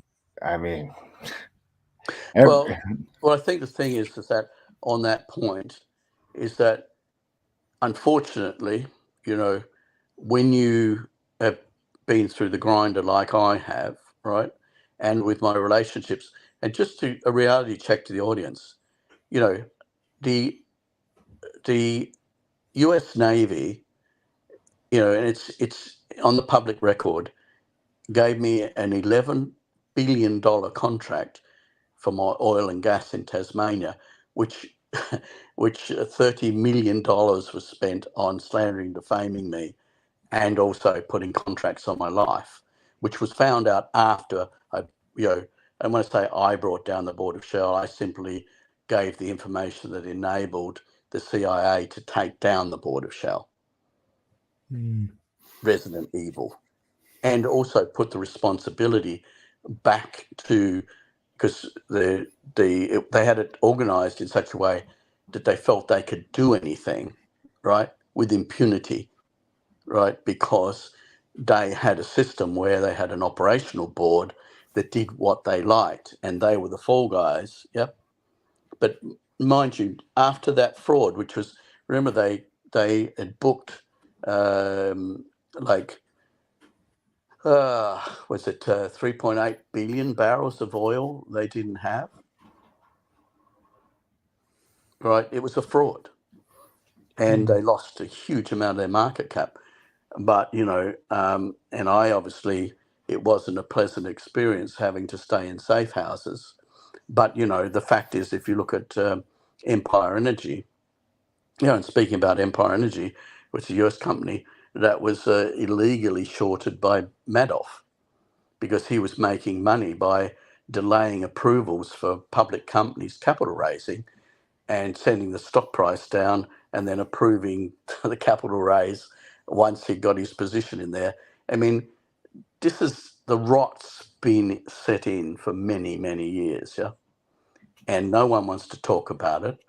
And the whole idea of the one world government is simply that everyone loses their, the purpose of the soul is to come to the planet and to learn, and develop and to grow, not to be stuck in a cage and become basically just cannon fodder. I mean, how stupid do you have to be to believe that Biden's son was on the board of Burisma? Because the truth is that, another scoop here, the truth is that an oil field was found in eastern Ukraine that could provide the whole of Europe with oil and gas. It's basically called a graben, where it's rocks drop down into the earth and go to higher temperatures and generate oil and gas. That graben runs through the Ukraine. This war is over oil. Same as Iraq, the same as, where are the weapons of mass destruction? And they weren't, and by destroying the fourth biggest army in the world, which was Iraq, was keeping ISIS and all the rest of the radicals, in check, destroyed the company on the basis of a lie, and now everyone's paid for it. How many people have died? Yeah. Endless wars based on, no one wants to talk about the fact that they're fighting over an oil reservoir. And you sacrifice the whole population, young male population of Ukraine for what? So the Biden family can get rich, so Obama can get rich. And it's not just that, it's the deep state. I mean, the choice is that we keep our mouths shut and behave as lab rats and, diminish our soul, because I believe that the soul within which the body grows survives. But I'm not scared of people that can kill my body, although being a Shaolin priest, that's been more difficult than they planned. And also being a servant of the living God, and now being infused with plasmoids, who are the most powerful entities in the world, and I'd suggest to those authorities that are listening to now and already sharpening the knives, be careful, be very careful. You better look very carefully of who I am before you act, because I'm one person, but I'm full of plasmoids that are 99.99% of the universe, and there's the most powerful conscious entities. If you think your evil is going to go unaddressed, you're mistaken. And I believe that humanity, once told the truth, will know it's the truth, and that those truths will come out, and in the fullness of time, because as I said, with the records, you can go to the book The Shaman. Conqueror in the book is Shell, right? And I can name all the other people in that book, which I'm quite prepared to do at the conference, right? And I'm drawing a line in the sand here, right? You've done all you can to destroy me, and everyone I loved is either dead or mutilated. So gloves are off. Well, that sounds like a pretty good Marvel-esque spot to wrap it up at. I think it's pretty good pinnacle there.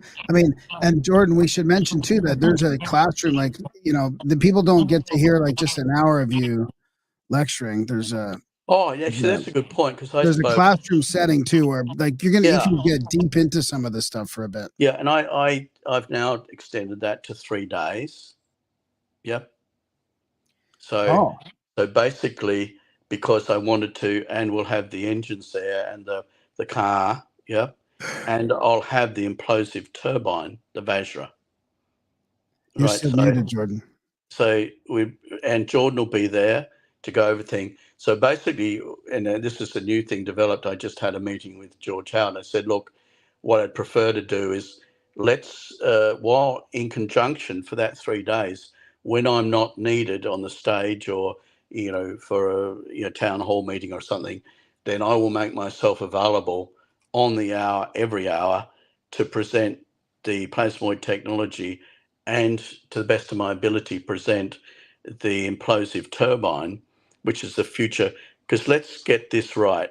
The implosive turbine, compared to the current F-35 fighter, is 5,000 times more powerful, 450,000 miles an hour, as in Winston Bostwick's. He was the chief physicist of the US government back in 1957 when we had this. So this technology, ironically, was just, documented, and the first plasmoid gun was documented back in 1957, a year before I was born. I was born in 1958.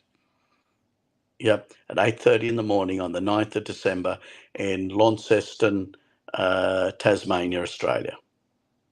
25% Tasmanian Aboriginal, heir to the throne of Scotland, and in the line of David and Enoch.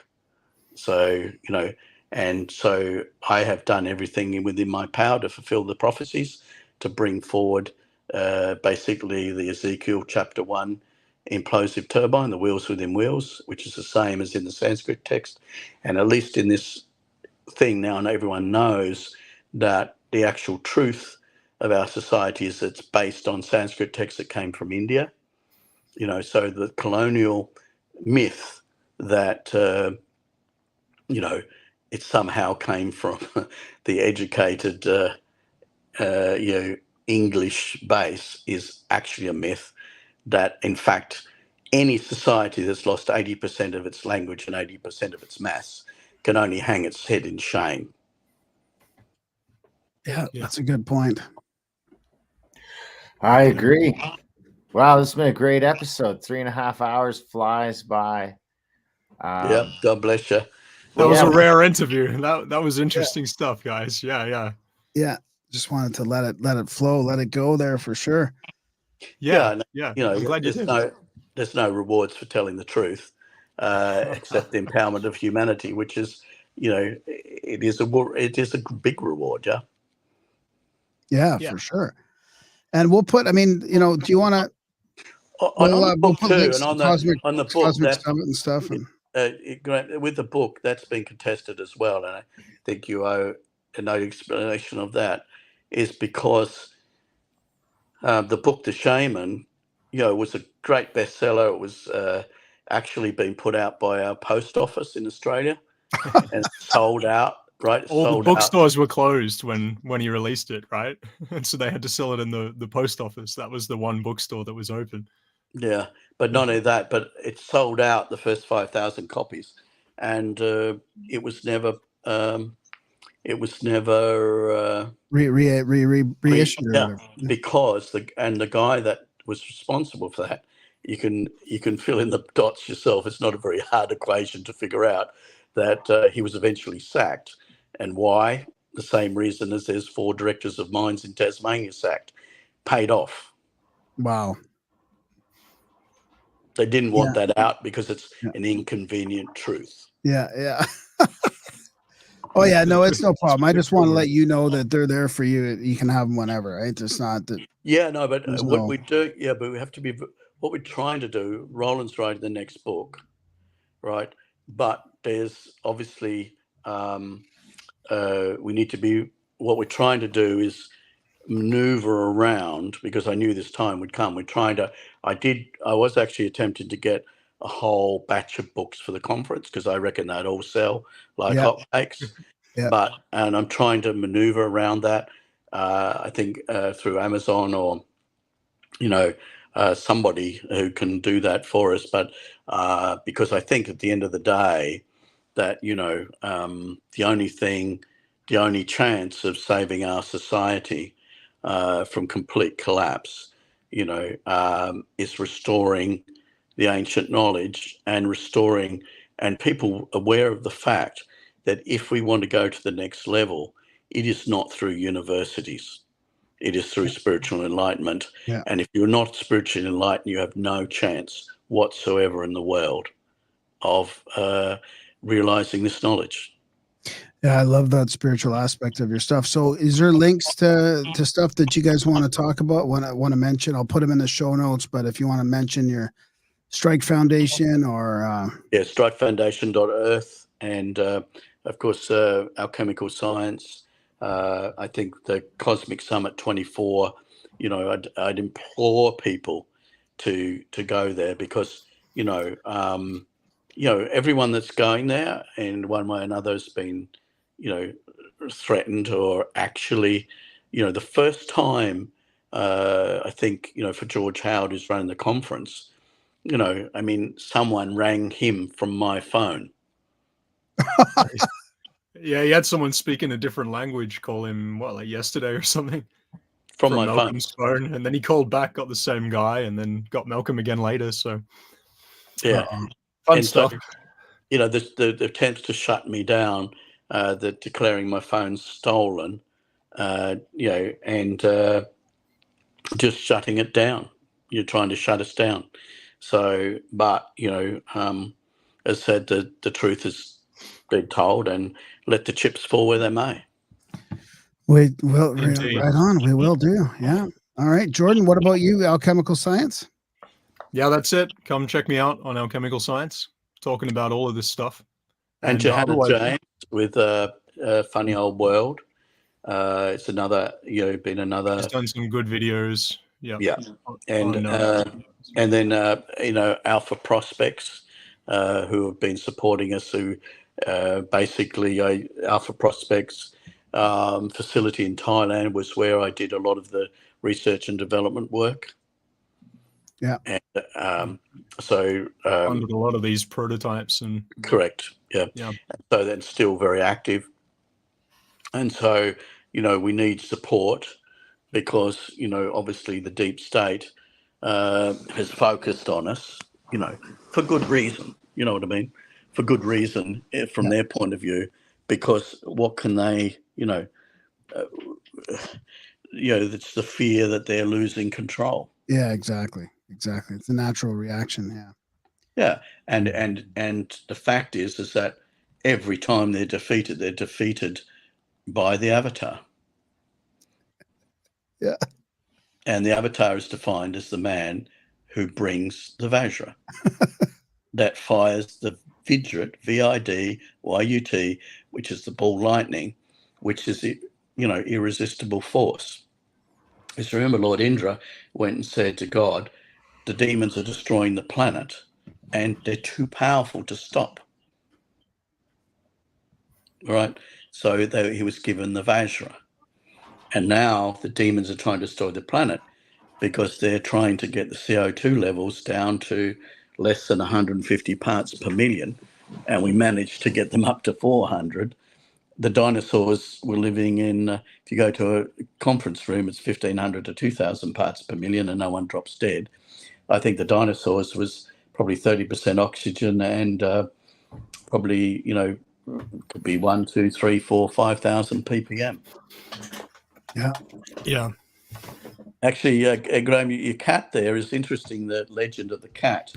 The cats were always in the Egyptian temples because they were the ones that destroyed the demons. You remember like the Mummy movie? Yeah. Right, that's true. The Wow. cats were the ones that destroyed the demons. That's why they're always in the temples. They were the protectors of, the knowledge. Yeah? I like And it. their purr, it makes you really calm, right? The resonance. It helps you meditate. It helps you meditate. You can think for with sure. Yeah, you can think with a cat. Yeah, They're still there. They're still there. They're still guarding the temples a couple thousand years later. Yeah. And yeah. So anyway, it's fantastic to catch up, Yeah. fellas. And Yeah, thanks. Nice to see you thanks. again. Nice to meet you, Jordan. once more to the breach, dear friends. Yeah, Yeah, I'll see you. Oh, absolutely. Cosmic Summit. I'll see you there, Malcolm. I'll be there. So we'll see you there in person. Everyone's going to be there. So, I look forward to it. All right. Okay. Take care, guys. All right, It's guys. fun. Have a great night. See you all later.